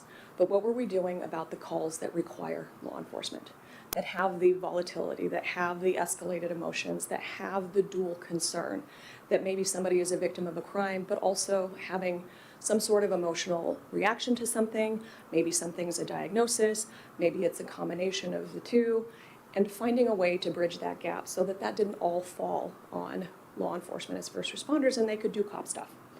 While the behavioral health, social services, de-escalation, and service navigation was provided by somebody that can do that. And so in the crisis continuum, TRU, or the Therapeutic Response Unit, designed very intentionally the program to go to those middle ground calls for service. We want alternative dispatch and dual dispatch to go to those lower level behavioral health calls where Sally's calling in and she's saying she needs directions to a food bank or needs help finding winter clothes. But we also recognize that calls for service with a SWAT team or a crisis negotiation team are not the place. That's a wholly different line of training and expertise for that type of call. But what about the middle ground? So our mental health professionals actually co-train with our deputies. They're required to attend a specialty training to learn to partner with a non-commissioned mental health professional. Mental health professionals learn from the police everything from governmental interest to intrusion, to uses of force, to understand the laws that govern what law enforcement can and can't do in certain spaces. And the law enforcement deputies were learning what mental health professionals look for when somebody's in crisis, when somebody is catatonic, when somebody is suicidal, when somebody is having enough of an escalated event, diagnosis or not, that they need that little bit of an extra anchor while law enforcement is managing the law enforcement component of the calls for service. So TRU mental health professionals function quite differently than most co-response programs in that we go to every call. Not just the ones that are labeled behavioral health, not just the ones that are somebody's suicidal, but the domestic violence calls, the car accidents, the shoplifts, the trespasses, the neighbor disputes. Because I don't know if anybody here has thought about it, but when people are calling the police, they're not happy. They're not just like, hey, it's a great day, I want to see how you're doing. It's somebody's parked in my driveway, or there's somebody stealing from my store, or this person is worrying me because they're laying down and they're not moving. And that in and of itself is an emotional escalation that can benefit from having a calm voice, somebody that can explain some of the peculiarities of how law enforcement operates in space, and explain terminology. And one of the things that I talk about regularly that resonates is a mistake that I made before I was a co-responder when I worked in a behavioral health clinic and I had one of my clients actually threaten my life. And it was a law enforcement issue, it was a crime. And the Seattle police officer said, Susie, do you want to be a victim? Well, I'm a mental health professional, and I'm female, and I was raised by a Marine, and a very Catholic Filipino, and I said, I never have been, nor will I ever be a victim, because I know what I'm trying to portray. The cop was like, cool, we're leaving. And a week later, I called him, and I was like, hey, so what's going on with the thing with the guy that made the threats? He said, no, ma'am, you did not want to be a victim. We had no victim in a crime. There was nothing to prosecute. We can't help you. Oh, so things like that, if somebody was able to explain, we don't want you to have, per se, the mentality or label of a victim, but would you be willing to assist in prosecution? This may be a way that we get somebody the resources they need, divert them to a drug court or a mental health court or something like that. If that had been explained to me, my answer would have been very, very different. So having mental health professionals alongside deputies to be able to do that have a background either with CPS or have worked in inpatient hospitals or that have incredible experience with neurodivergence and kiddos and adults on the spectrum, or that have incredible de-escalation and crisis experience, help level that playing field so that everybody gets the attention that they need. And TRU is also focused not just on people that are reporting issues, but family, bystanders, loved ones. We get people that have made not the best choices into treatment and recovery, regardless of the choices that they've made with law enforcement.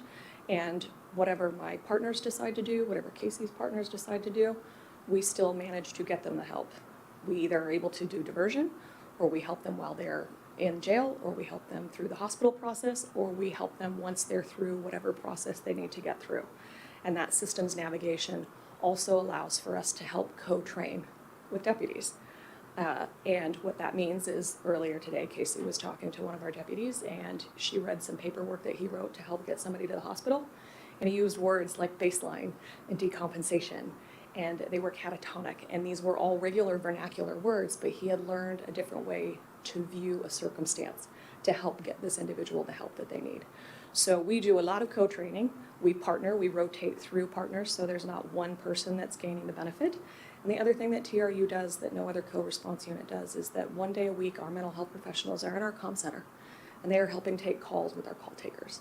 So we're still trying to divert 911 calls that rise above the level of 988, but below the level of a police response to the resources and things that they need, and then close that loop.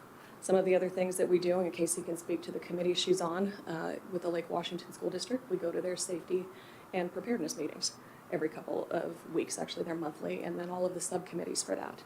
We do quite a bit of work with threat assessment and preparedness for FIFA's coming. and a couple other things that are on the horizon. And we have 3 more positions that we're currently interviewing for to be able to place mental health professionals. So the therapeutic response unit has a pretty wide breadth of work that we do in that middle ground call for service range. And then if you're so moved, because my laptop was not playing nice, you go to the King County Sheriff's Office website. There is a link for TRU. There's a video of a testimonial from a gentleman named Tom, and I'll give you a little bit of context for the story so that when you do go view that video, which was in the PowerPoint, he is a retired Kent police officer, and his son was in an acute behavioral crisis. Acute, seriously enough that he was going into stores and destroying merchandise. So he was committing some big ticket crimes, volume and cost-wise, but we recognized it was a mental health issue. But it couldn't just be something that the random dual dispatched or civilian co-responders, mobile crisis teams could go to. In the end, he ended up being transported to the hospital. We avoided a pretty significant use of force. He had actually pulled a cell phone out of his pocket so quickly that it looked like a firearm. But the officers that I was partnered with were very good and astute at seeing what that was, and we were able to get him the help that he needed. And in the video, Tom talks about how 25 years with the police department, he's seen any number of behavioral health crises, any number of serious issues, and he still didn't know how to get his own son directed through the system because it's convoluted. And that's where co-response units help that navigation and help that connection be much more solidified. And we help loved ones and family members walk through that process, because nobody really teaches it to you until you've run right into it and have to learn and cope at the same time. So TRU is designed to help bridge a lot of those gaps and do a lot of the community engagement so that we're heading off situations before they turn into something, minimizing what could potentially happen, and being a face in the community before there's an emergency, hopefully during, and then afterwards when the dust settles. But I'll let Casey share a little bit about what her experience is like co-responding. I've been doing it for a decade, and Casey has fallen right into it, and we're absolutely lucky to have her. Thank you, and I appreciate you and all the nice things that you've shared and the wisdom you've imparted. One of the things coming into this, because I didn't have any background in law enforcement, I am a therapist, primarily working with folks with some kind of neurodivergence diagnosis or symptomology. And what got me into this work was I facilitate a parent group at a school district a little further south from here, and it's about neurodivergence, autism, ADHD, and one of the parents had a really bad day. Their kid had some big feelings. The school went into lockdown. People weren't sure what to do, and the parent wasn't sure what to do. And he was genuinely scared that at some point his kid's going to be hurt, whether it's by a neighbor, by a random community member, by police. And that just got me thinking, like, people don't have to be hurt for thinking and behaving differently, but also understanding behavior is a really important piece of that. And so I just started Googling, like, autism and police. And I came across this temporary job that was being offered, and I applied for it, and here we are.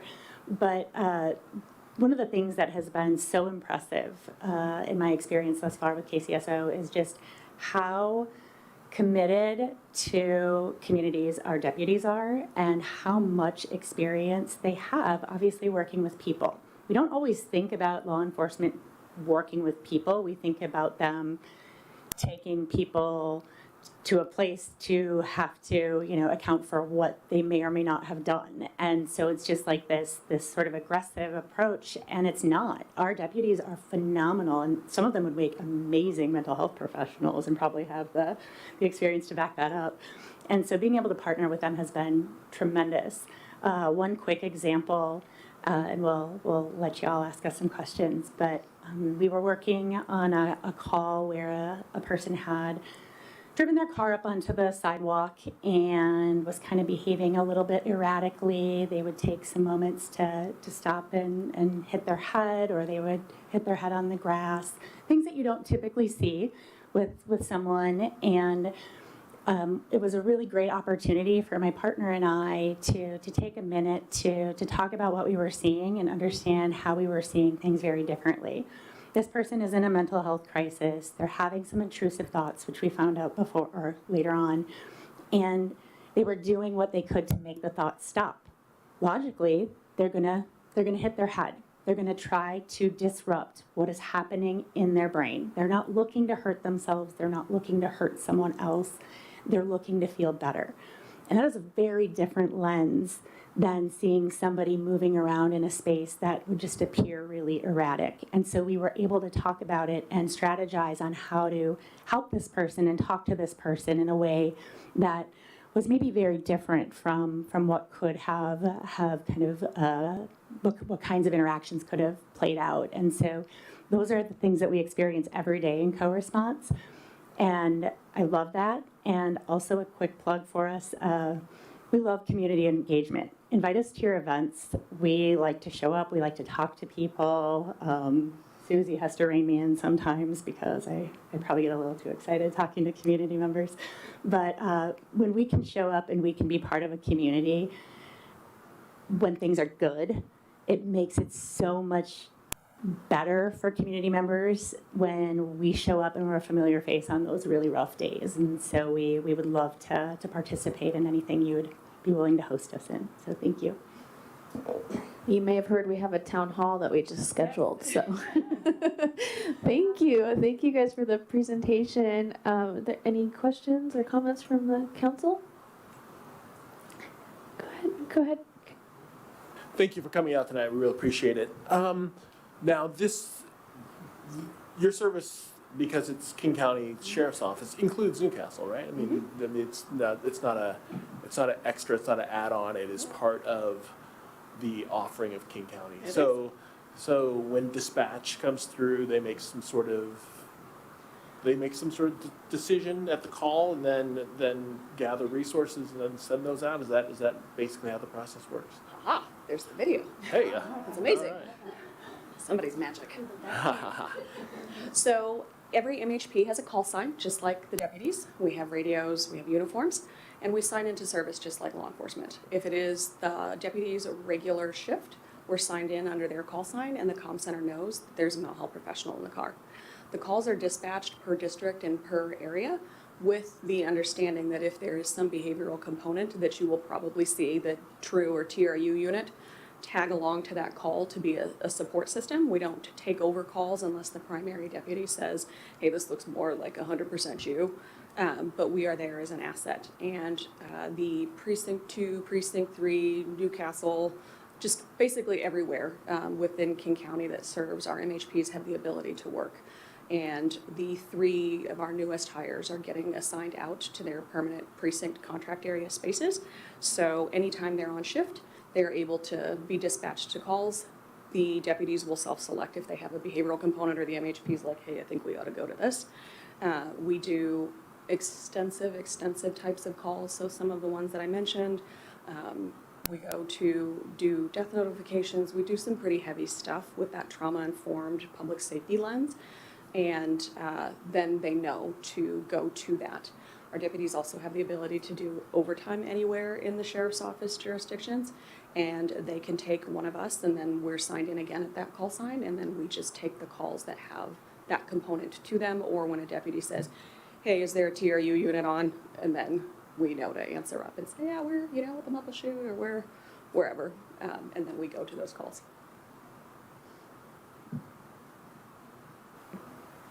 What an amazingly wonderful unit. It's so encouraging to hear that that you all are here to help us. Thank you. I would just love to get a sense of the volume of work that you have. Like, how many calls do you kind of go out on a week or a day? And how many mental health professionals have you been able to hire and keep on board? Yeah, so there are 5 of us currently. Casey thought this was a 6-month program build-out coordinator position. She's on the 2.5-year mark. Not fit for anything else anymore. She loves it. She is bought in. So we have her, 3 other MHPs. We're currently doing the interviews for 3 more in this current budget cycle that we have in order to fund and get people placed. Our call volume is largely dependent on the city or contract or precinct size, but I can tell you that when Casey and I first started building out TRU, we had to do King County Council provisos. We met with over 450 community members, agencies, services, social services, school districts, etc. And in that Casey and I still handled over 1,000 calls for service in a year and a half, just by ourselves, doing basically 2 other full-time positions to build out and design the policies, the procedures, the research. And Casey and I probably I'm lying. We should only be doing co-response quarter time because we're the administrators of the program, but some of us have some boundary issues with working more than we're supposed to. So we probably average in a quarter 500 or 600 calls individually throughout all of KCSO, but they can be anywhere from 2 to 3 calls in a 10-hour shift or 14 to 15. And when our partners are doing calls and they're finishing the law enforcement components of it, we're usually on the phone taking referrals from other deputies because we have a central mailbox that they all come to. So thousands is what it's specking out to be. Yeah. To add to that, I've been talking with Chief Mandela and looking at some of the Newcastle call data to see what types of calls for service are coming out of Newcastle, and looking at, anything from traffic stops to domestic violence to officers getting flagged down to answer questions. And so what our unit could see here in Newcastle is where there might be a little bit lower of a call volume than some of the other places in the county.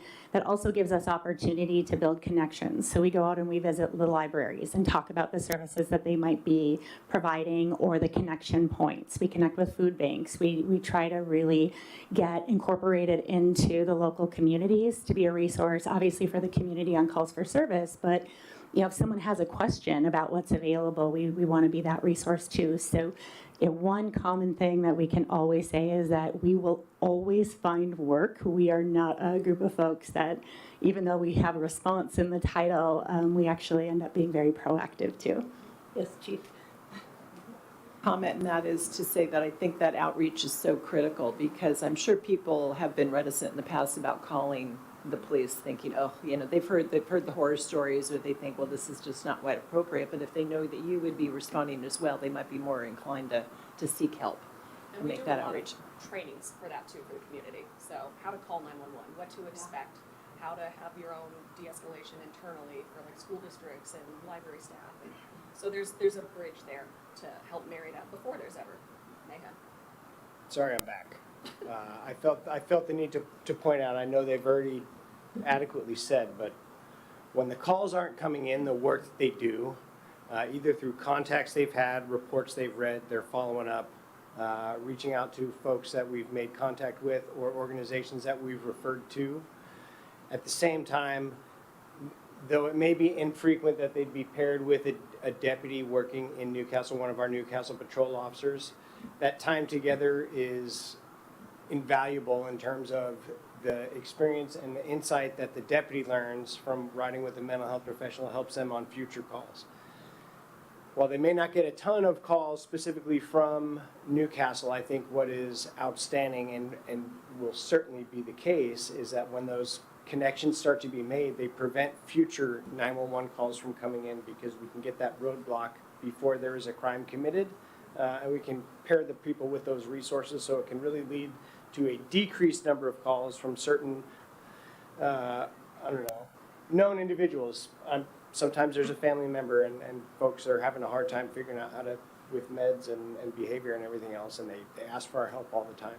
And so when we can interject with a therapeutic response unit team member, the hope is that we can introduce other solutions other than law enforcement.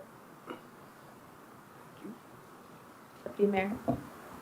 Thank you. So, yes, thank you all. So, when I was able to meet with Chief Mandela and Susie and Casey in February and sort of talking about this and planning for this, and I asked them in that meeting, I said, okay, what currently happens in Newcastle? And it's, you don't have a co-responder model currently. And, it's competing with King County in general, so it can be different responses.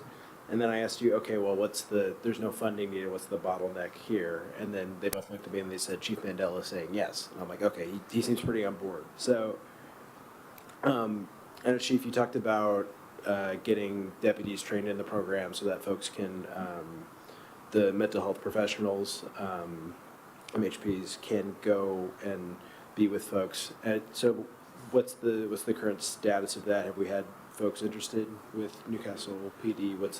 In the last about a month and a half since we talked? We do. So we currently have over 30 deputies across KCSO that we've hosted 2 co-responder preparedness 2-day courses. We are hosting another one here in the beginning of May. And there's already 28 deputies assigned that are interested in going, and they volunteer. We don't volunteer because buy-in is important, right? And the nice thing about where Newcastle is even if there isn't an MHP unit assigned to somebody that's a deputy that has Newcastle on their shoulder, if there is an MHP unit, a TRU unit anywhere in the vicinity of Newcastle, they're not hardlined by geographic boundaries. If there's somebody at Precinct 3 and a call comes in here, or if there's somebody in unincorporated Precinct 2 and they're an overtime car or whatever, we find a way to get here. So you're not losing anything by not having somebody here 40 hours a week, because if they're near, we go and help. And any call for service that comes from Newcastle is technically a place that we can find work. Obviously, we're a little pointed to get to really clear and concise ones, but when people call 911, they're usually upset, and that can benefit from somebody that can translate what's going on. Thank you so much. And then just the last to add on to that, I know, just curious on, so we're going to, right after our consent agenda, we're going to be talking about a resolution to support these services, and I was very adamant on that because I want to, long after Chief Mandela retires and for the longevity of Newcastle to have this codified as a service we want to engage with. Is there anything else anyone would like to add on sort of the onboarding with Newcastle or getting things initiated here? I know you both have already spent time in our community and been at things like the vigil we had for the shooting and such, but is there any other thoughts or you think we're that on the onboarding in the early stages? That was the comment that Casey was whispering to me when we talk about the variety of things that TRU has a touch point for. We are either, I was a responder for one of the bigger calls that made the news in Falls City, and then Casey and I were at and helped support the community event after the events in Newcastle, family members, service providers. There were also some folks that had touch points with Falls City that also had the same touch points in Newcastle. So they had lost in both places, and Casey and I were at all 3 vigils, bridging the gap for those types of things. So realistically, just the level of support and interest, like Casey reiterated, any community events, any fun things, any point at us, grill us, ask the hard questions too. We don't just want the fun stuff, we'll take the hard stuff as well. I was listening to the tail end of your school district's meetings about mental health prioritization and what that looks like, and partnering with school staff on how to call 911 and what that looks like and what response you can expect and what you can ask and advocate for. We do that right now with the Lake Washington School District, and so those are gaps that we can bridge also. So basically the last ask, aside from saying, welcome TRU, would be point us at the entities that you regularly interact with, that have an interest, a stake, a complaint, a need, or a want for these types of services, and then we will help bridge those entities and connect those folks. The reach of all of our mental health professionals with their past work experience or their longevity in this field has a pretty deep network of places to reach out to and partner with. Councilmember Griffin? Thank you. How long has this service been available? So KCSO has had co-response in one form or another since 2016. TRU was incepted September of 2023, and it shows no shortage of ever going away based on the numbers and what the executive team and our sheriff and communities are demanding. So almost 3 years. You did a fantastic job. Thank you.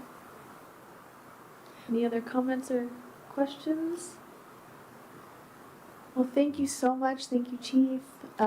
Really appreciate you guys spending time to inform us, and we will definitely be inviting you to future events. Although you sound very busy, so.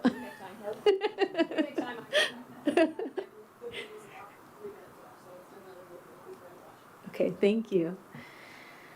Okay, we will now move on to the consent agenda. These items are considered routine and are approved with one motion unless a council member requests that an item be removed for separate discussion. Are there any items council would like to be removed from the consent agenda? Seeing none, the consent agenda is approved as presented. We do not have any public hearings, no unfinished business, so we will move on to general business, item 12.1, adoption of resolution supporting KCSO, King County Sheriff's Office Therapeutic Response Unit. Who's gonna start us out? Deputy Mayor or City Manager? I can speak to it, but I don't have much to add other than what's been talked about already. The resolution simply expresses support for the unit and the work that they do.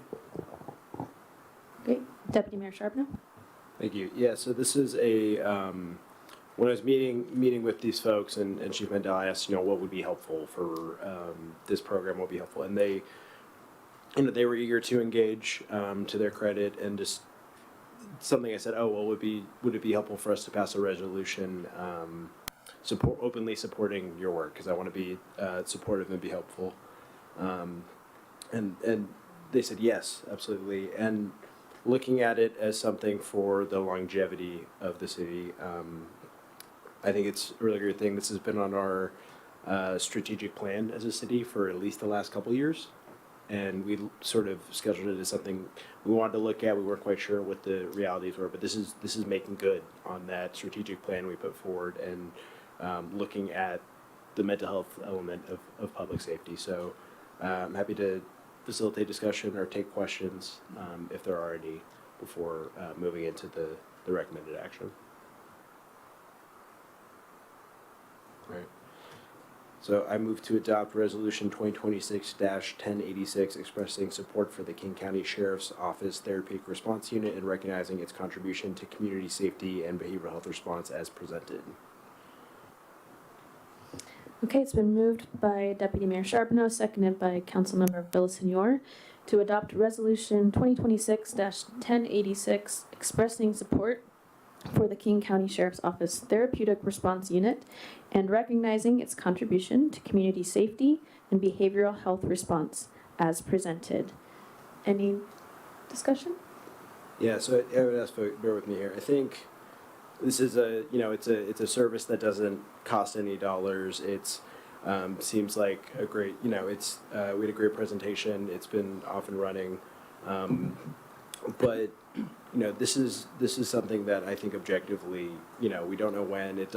We're not going to realistically know when, but this is the kind of thing that actually saves people's lives. And it, not even in the saves or vastly improves, not even in the necessarily extreme circumstances folks might jump to, but this is a service that is objectively, I would argue, going to help people.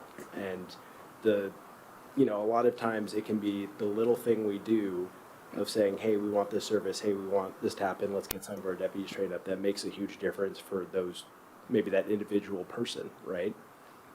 For me, as someone that, as a college student, had started to have panic attacks and didn't know how to deal with them, and then it progressed more and more, and I became a danger to myself just because my hands wouldn't stop shaking and I wanted it to stop.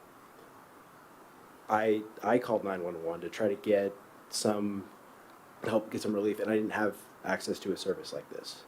But then the safety net that caught me was my college's counseling program.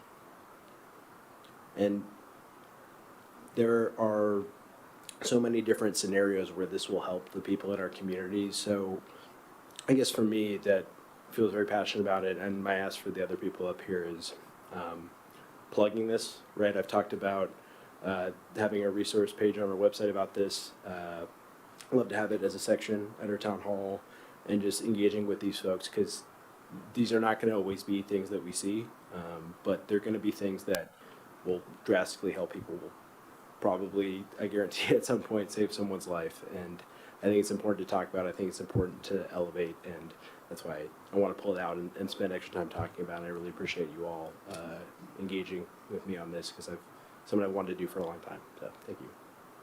Thank you. Any other comments? Go ahead.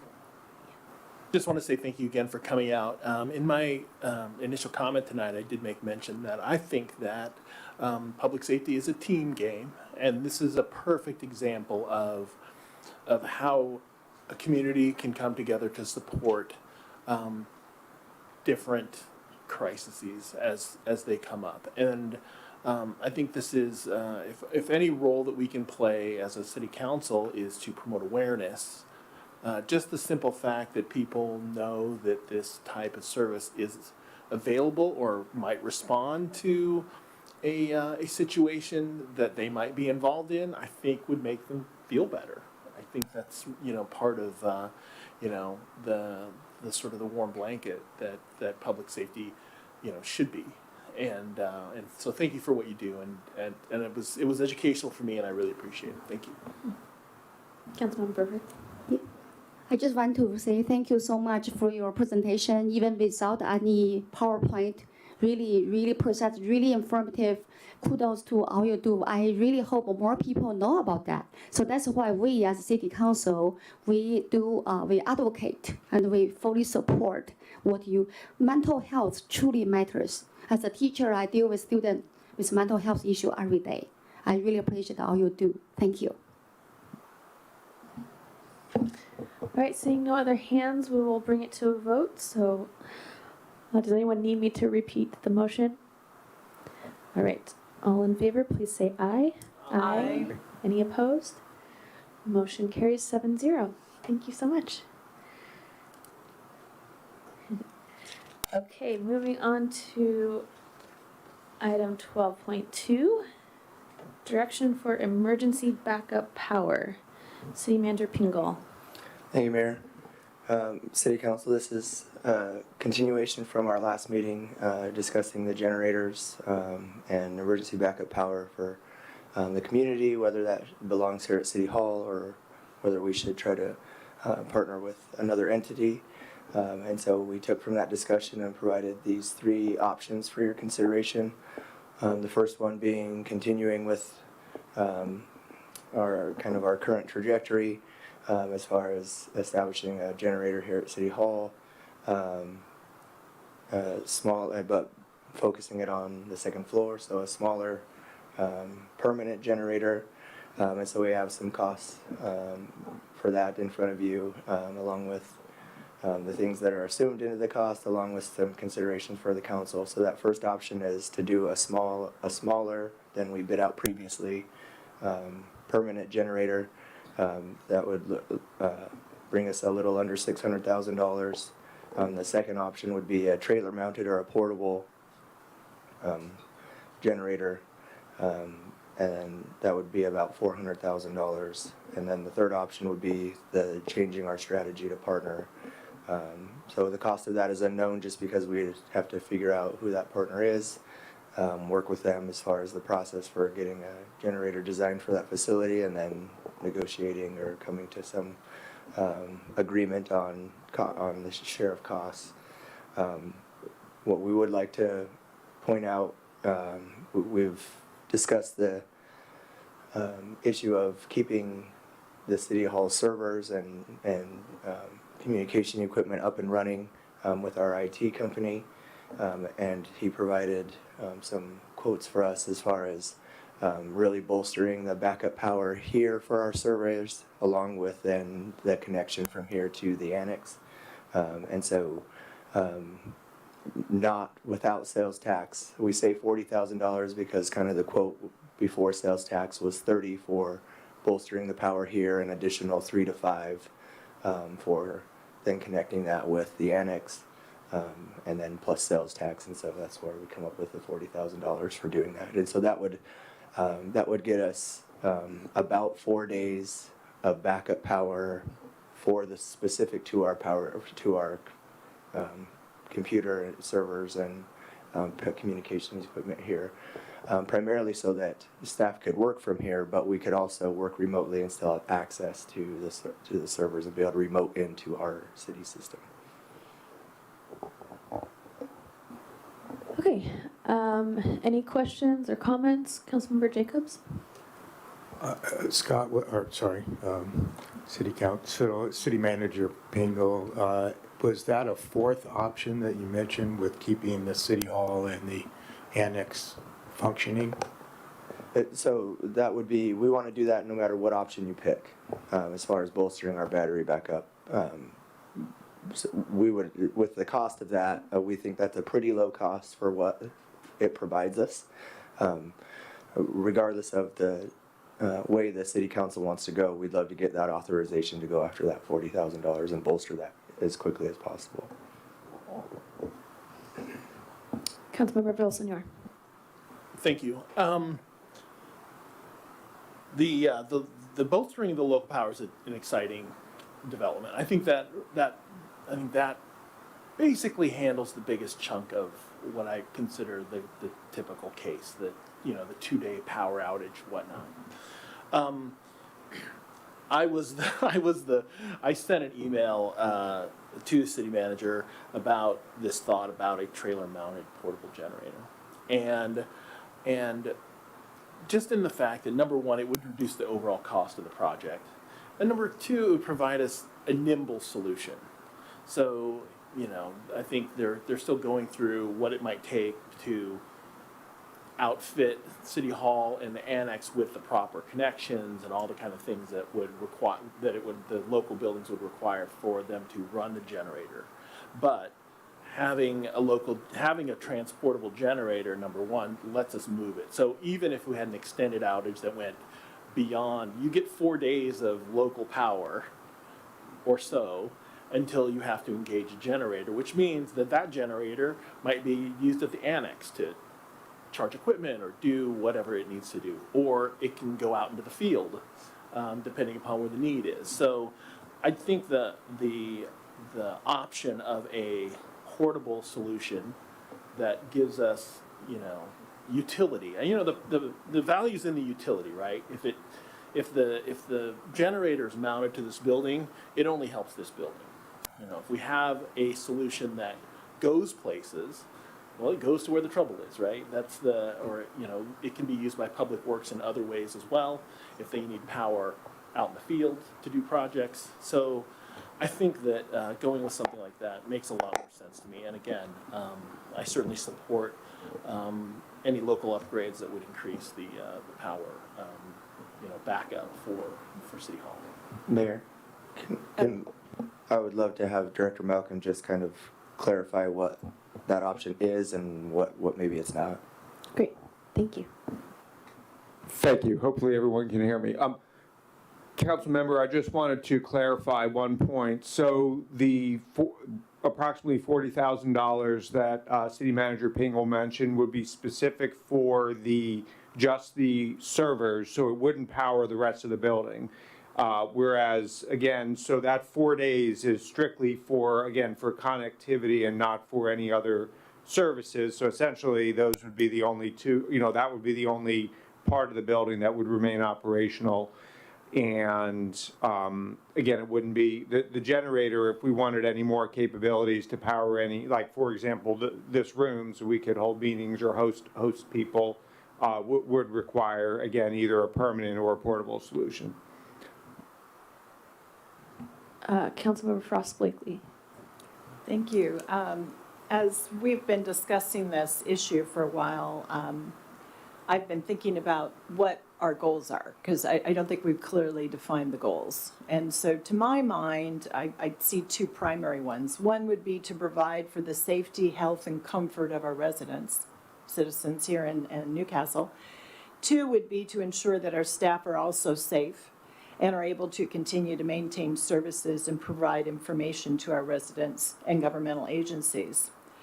So, as we have our further discussion, if anyone else would want to add maybe a different goal to this list, but I think these are the two questions that we need to address that we need to address. What solution would best serve both those goals? At least that's the way I'm approaching this problem. And I do see issues with generators from a wide range of areas. Thinking about a generator installed here at City Hall, would it provide for the safety, health, and comfort of our residents? Well, not really, because this building is just not set up for citizens to come and be safe, be entertained. You could have kids running around here, that would not work. We don't have food preparation, we don't have showers, we don't have a lot of things that people would need for an extended outage. And ensuring that our staff are safe and able to continue to provide services to our citizens, well, generator could help, but that's assuming you all could get here. If there's a more significant emergency disaster, maybe the roads are damaged, maybe there's more significant snow or ice storms or issues that would just make it tough for you all to get here, because so many of you do live in the South End. It doesn't do anything to have the generator here. You're going to need to be able to work safely remotely, in my opinion. And I think engaging with outside entities, we heard the Renton School District's interested in having those conversations. I know City Manager Pingle, you've had discussions with YMCA. They were very interested in having those discussions. I had the opportunity of meeting the head of the King County Library System at the Sound Cities Association event. She's very interested in having conversations about partnering. So I think there'd be lots of organizations that we could tap into, provide that health and safety and comfort to our residents in times of need. And then just focusing on what we can do to make sure that you and the staff are safe and able to make sure that you're providing the services and, again, are able to communicate. Because one of the key things we need to do at times of emergency is to be able to get information out to our residents. So I just wanted to share that as my thought process as we approach coming up with this solution. Councilmember Jacobs. Yeah, I'm listening to Councilwoman Frost Blakely.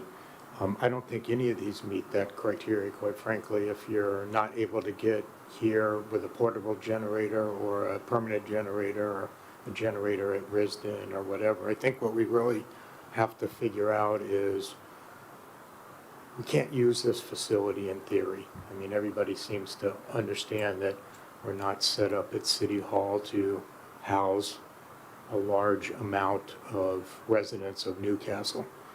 Secondarily to that, if we're strictly looking at what the goal of having a generator is, whether you can get here or not certainly is a big question mark, even if we have a portable generator. I guess I do have a couple questions about the portable generator. How easy is it to move it? Is there power facilities built in at other locations that it could theoretically be plugged into? I mean, to me, there's still a lot of what ifs on these options here. I think we have a solution somewhere in there, but I think there's a lot of options that we still don't know. Could we move this to Risden if we decided to move it to Risden or the YMCA or anywhere that has the facility to plug the thing in? Or better yet, could we use it at Newcastle Days to power lights or other things that might need to be done that would use a generator? So again, I would invite Josh's input. Generally, however, I think that to put a generator, even a portable one here, the biggest cost is still going to be the deficiencies in the current building to connect to it. And so that's the biggest cost, is we have to improve the systems at this building and get it out to a generator in the parking lot. And so that's still going to be the biggest cost driver. Even in what we bid out, the generators themselves were not huge costs. I think they were $100,000 and $150,000, or $200 and $150, something like that. So the generators themselves weren't the primary cost driver. It was the site and building improvements necessary to connect the generators to them.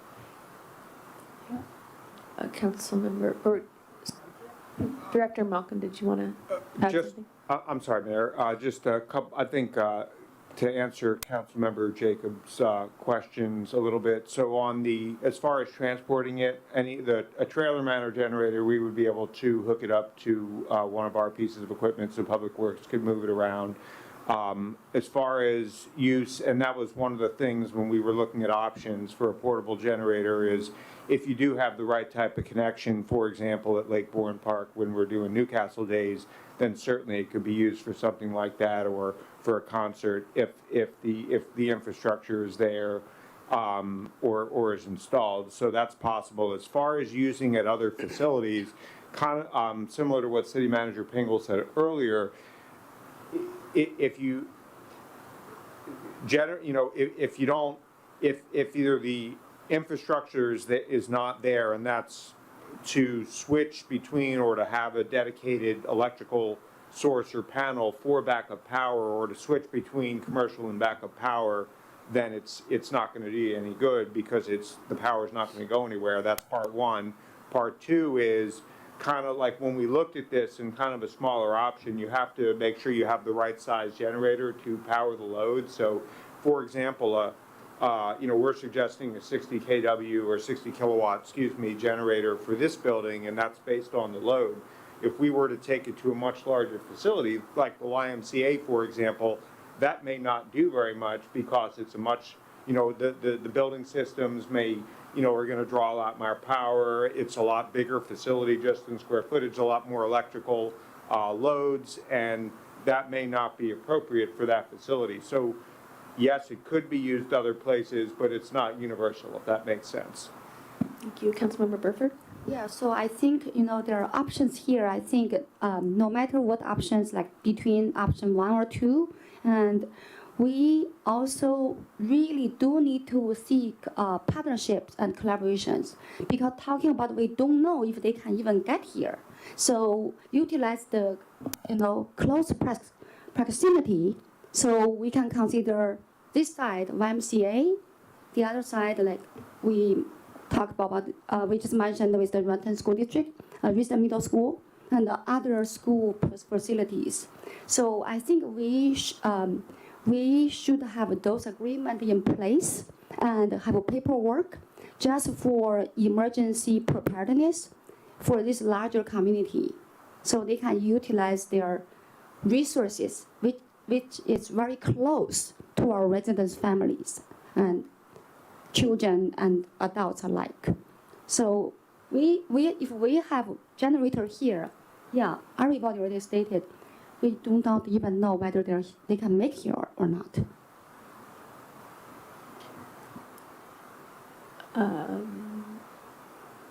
Councilmember Jacobs, just seeing if someone who hadn't spoken yet. I just want to ask. Your mic's not on. Can you turn your mic on? Sorry, what if we do nothing?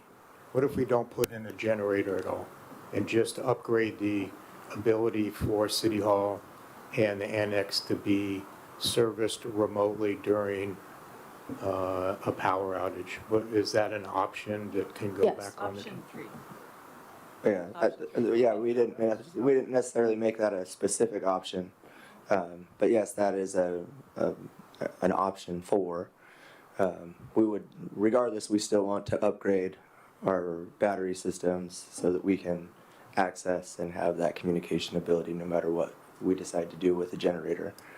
I think not doing a generator from the standpoint of what we've done up to now, nothing happens if we do nothing.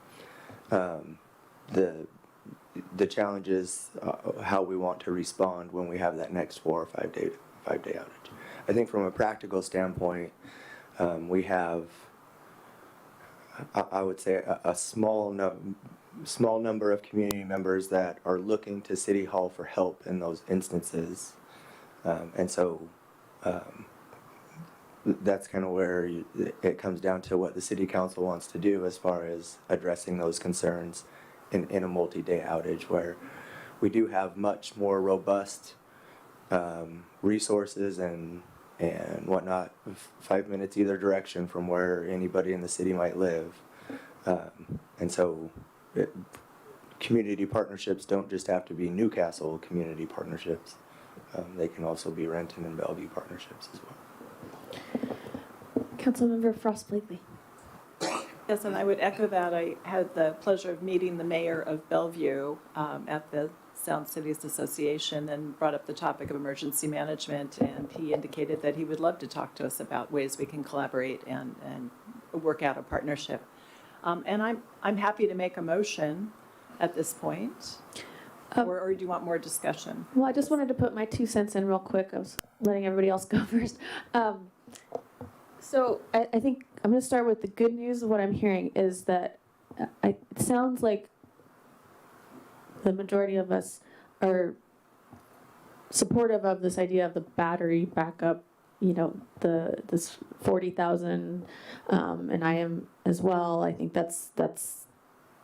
I hope that we can move forward with that direction tonight, because that's really as Councilmember Villasenor said, that really is a big bulk of the goals that we're trying to address and move towards, because to me it sounds like a lot of what our community is looking to us for in those power outages and other emergency situations is communication. And so if we have the battery backup power here to communicate where to go, whether it's within Newcastle or outside of Newcastle, that seems like a place that we should go to immediately. That's most of what's needed right away. So that's the good news, in my opinion. As far as the generators, I'll be honest, personally, I'm not sold on getting or committing to either of the first two options right now. I'm really glad that we can have this idea of a portable generator. Thank you, Councilmember Villasenor, for bringing that up. The cost to connect it to this building still seems like a lot for our budget, but it sounds like we could maybe get more information on that, or I think I'm kind of leaning towards the option 3, just not that option 2 would be off the table necessarily, but like maybe we see what partnering is possible. In the meantime, getting that battery backup power so we can communicate. That's kind of where my head's at. I just wanted to share that with the group. Any other comments, Councilmember Blakely? I'm ready to make a motion. Yeah, go ahead. Oh, okay.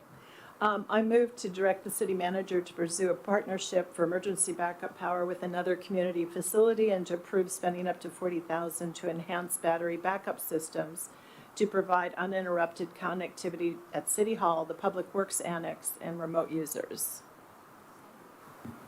Okay, it's been moved by Councilmember Blakely, seconded by Councilmember Burford, to direct the city manager to pursue a partnership for emergency backup power with another community facility and to approve spending up to $40,000 to enhance the battery backup systems to provide uninterrupted connectivity at City Hall, the Public Works Annex, and remote users.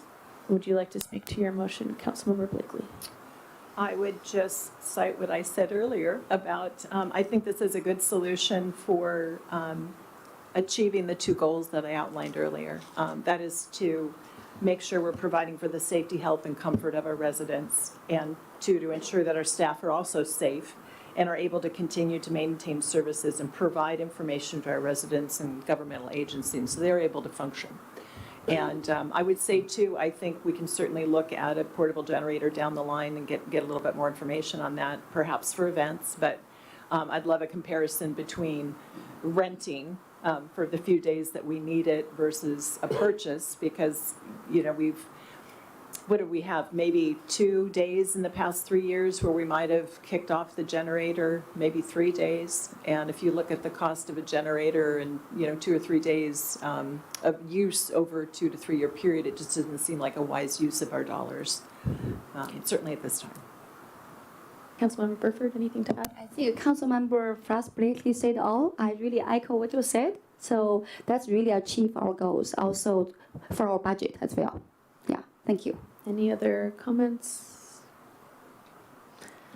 All right, we'll move forward with the vote unless someone needs me to repeat the motion. All right, all in favor, please say aye.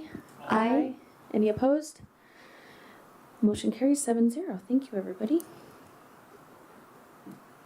Is that the direction you needed? Great. Moving on to item 12.3, adoption of ordinance establishing a moratorium on detention centers in the city of Newcastle. City Manager Pingle? Thank you, Mayor. Yeah,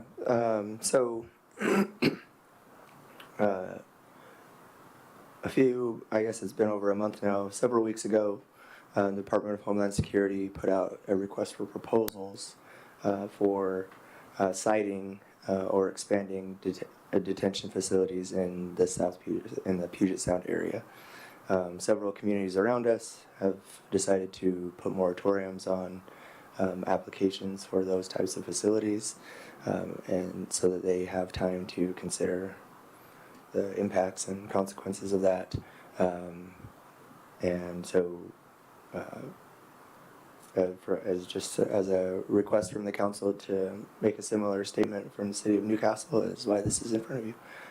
The biggest caveat in adopting this ordinance is that we are required then to bring a public hearing back within 60 days for the council to have on the moratorium.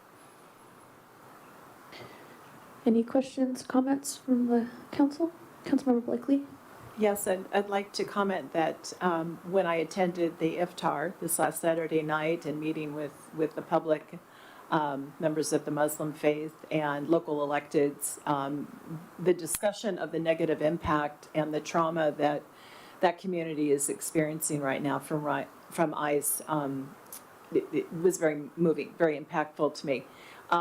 And they've been dealing with people disappearing off the streets, people who are here legally and following all of the proper procedures. And several of them mentioned that it meant a great deal to them that the city of Tukwila had put in place the moratorium. And when I mentioned that we were going to be discussing it tonight, they were very excited. And they said, please tell your city council members, while they know that the likelihood of the feds coming to us and saying, hey, look, we're gonna plan an ICE facility, detention center in your city is very, very low. They said just the fact that you would take this step and make a stand and stand behind them really meant a lot. Councilmember Burford? Yeah, I also attended their event in Kirkland. Somehow maybe we were at a different table, and really such a really heartwarming and also touching moment. They brought so many people together. They shared their personal stories, and really I'm excited as to we as a council to show our support and really to show where we stand. So I really, really thank you for Mayor and for the city staff member. So we're going to put this together. Thank you. Councilmember Griffin. It seems like that, everybody else is doing it. Maybe we should do it. I'm not sure that, if we look around us, we don't see a place where they could put a detention place for us. We don't know how the citizens feel about us making a decision to do this at the council. It's something the council wants to do. Are we sure this is what the people want to do? I think that if we put a name on the mark and say we're going to do this, we may be looking to get the federals after us, and we can wind up with a lawsuit that the city would not be interested in us being involved in, because we don't know what's coming. We know that there's no place to put one here. We have very little concern about whether they'll put a detention place in Newcastle. It's almost a thing that just because everybody else is doing it, it doesn't mean that we should be doing it. I think we're going to see lawsuits over it, whether they'll affect us or not. if we get our name out there, we might wind up with a lawsuit that we don't want to spend the money on. So we need to be concerned about that, just because everybody else is getting excited. SeaTac has one, Bellevue has one, Seattle, at the airport, they want to be on the docket as saying that we don't want one. Well, naturally, we don't want a place here like that here. And if we don't have a place where they can build one or put one here, I don't see our concern. Councilmember Jacobs? I just want to say a couple things. I think I was one of the catalysts at the last meeting to talk about this. I don't think it says anything about Newcastle if we follow other communities in doing a moratorium on a detention center. I also don't believe, based on what I'm hearing, there's a public hearing in 60 days if we decide to put a moratorium on it. So we will certainly have an opportunity at that point to hear what the Newcastle residents have to say concerning the topic. And we have a town hall meeting coming up. And I think, again, whether it's ceremonial, whether we don't have the property or buildings to have a detention center, which most likely we don't, I think we as a council and we as a city need to tell our residents that we don't want the actions of ICE currently under the circumstances that are going on to happen in Newcastle. So the public's going to have every opportunity to voice their opinion on their feelings about putting a detention center in Newcastle. Councilmember Villasenor? Thank you. I believe when people elect council members, they elect us on not only our ideas but our values.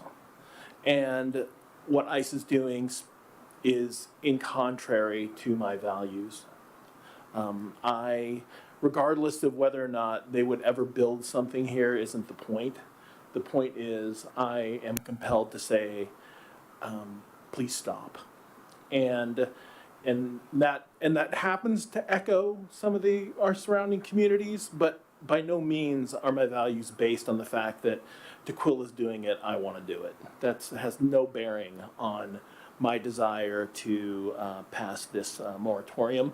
And I would invite people to, within 60 days, keep your eyes and ears open for a hearing notice. Come if you believe we have made the wrong choice. It should be within your values to come and address us and say, I think you're wrong. So that's what I have. Thanks. Are there any motions on the floor? I move to adopt ordinance 2026-686, declaring a 6-month moratorium prohibiting the filing and acceptance of applications for the establishment of new or expansion of detention centers as primary or accessory uses, declaring an emergency, and establishing an effective date as presented. I second. I second. Okay, it's been moved by Deputy Mayor Charbonneau, seconded by Councilmember Jacobs, to adopt ordinance 2026-686, declaring a 6-month moratorium prohibiting the filing and acceptance of applications for the establishment of new or expansion of detention centers as primary or accessory uses, declaring an emergency and establishing an effective date as presented. Would you like to speak to your motion, Deputy Mayor? Would you like to speak to your second? Any other comments? All right, we will go to a vote. All in favor, please say aye. Aye. Any opposed? No. Motion carries 6-1 with Councilmember Griffin in opposition.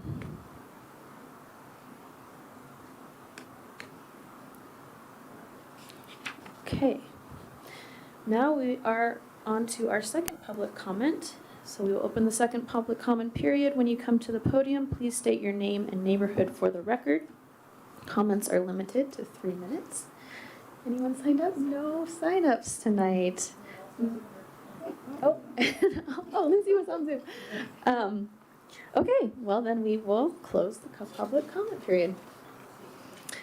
Now we are on to our planning calendar. City Manager Pingle, sorry to make you talk more. Go ahead. No worries.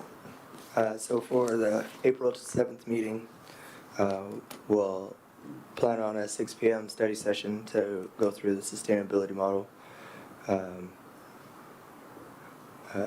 The consent items are fairly straightforward. We will plan on bringing the EV charger license agreements back on that day, along with for the finance committee meeting next week.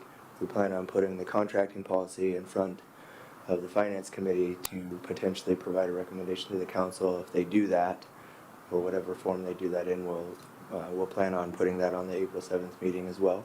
One of the nice things about the time frame is that this is one of those months where we are early in the month and we have 3 weeks before the next meeting. That is fantastic for us as far as getting stuff onto the next meeting. Same thing with our initial budget amendment. We'll have that on as well. Happy to take any questions. Oh, and before we close, we need to make sure we make the motions on town hall and canceling that council meeting. Councilmember Jacobs? I just have a quick question. We had some discussions surrounding Flock previously. Are we planning to put that on the calendar at some point? Yeah, right now it's under unscheduled. We would like to put that back in front of the council for some direction before we would need to renew, which is in the July timeframe. And so before July, we'd love to have that on the calendar for the council discussion. But it's already on the planning calendar. It's on the planning calendar. It's under unscheduled. So we'll find the right time to bring that forward. Deputy Mayor Charbonneau. I move to cancel the May 5th city council meeting to account for the town hall. Okay, it's been moved by Deputy Mayor Charbonneau to cancel, and seconded by Councilmember Burford to cancel the May 5th council meeting. And did you say put in place the town hall? Or was that in my head? Okay. Would you like to speak to your motion? Okay. All in favor of canceling the May 5th city council meeting and replacing it with a town hall at Risden, please say aye. Aye. Aye. Any opposed? Motion carries 7-0. Thank you. I would just like to say out loud to the council, for the fiscal sustainability discussion at our next meeting, which is, we have 3 more weeks, but you all have the fiscal sustainability model that that the staff has put together for us. So I'd encourage everyone to please play around with it and come to that discussion with ideas that we can discuss. Not that we have to make, well, we won't make the decisions. I don't think it's a discussion, but we should be having those real discussions with ideas and what do those ideas mean and what are the pros and cons and all that stuff. So please come with your personal plans on what you think makes sense and why, so that that can be a meaningful discussion and move us in a forward direction. Anything else for the planning calendar? All right. Oh, yes. So I'd like to add, if not for next month or later, our Washington State Insurance Commissioner, Patty Kudrow, and we met. I would like to invite her. She's really, really interested in just coming here and give us some information to our council and our residents, and about all the details and the information about what the family can do, what the benefit, and anything, just informative session. I think it would benefit our community. Yeah, I'll be the second on that to maybe add that to the planning calendar. I've heard her speak several times, and she's exactly very informative, and it's it sounds very boring, and it kind of is, but it's really important. Yeah, And she is really good at communicating the importance and how what the services are that are available to everyone. So I think that's a fabulous idea. Thank you. Great. Yeah, she said she's looking forward to the opportunity to come in here. Yeah, thank you. Great. All right, anything else for the planning calendar? Seeing none, with no further business, this meeting is adjourned at 8:44 p.m.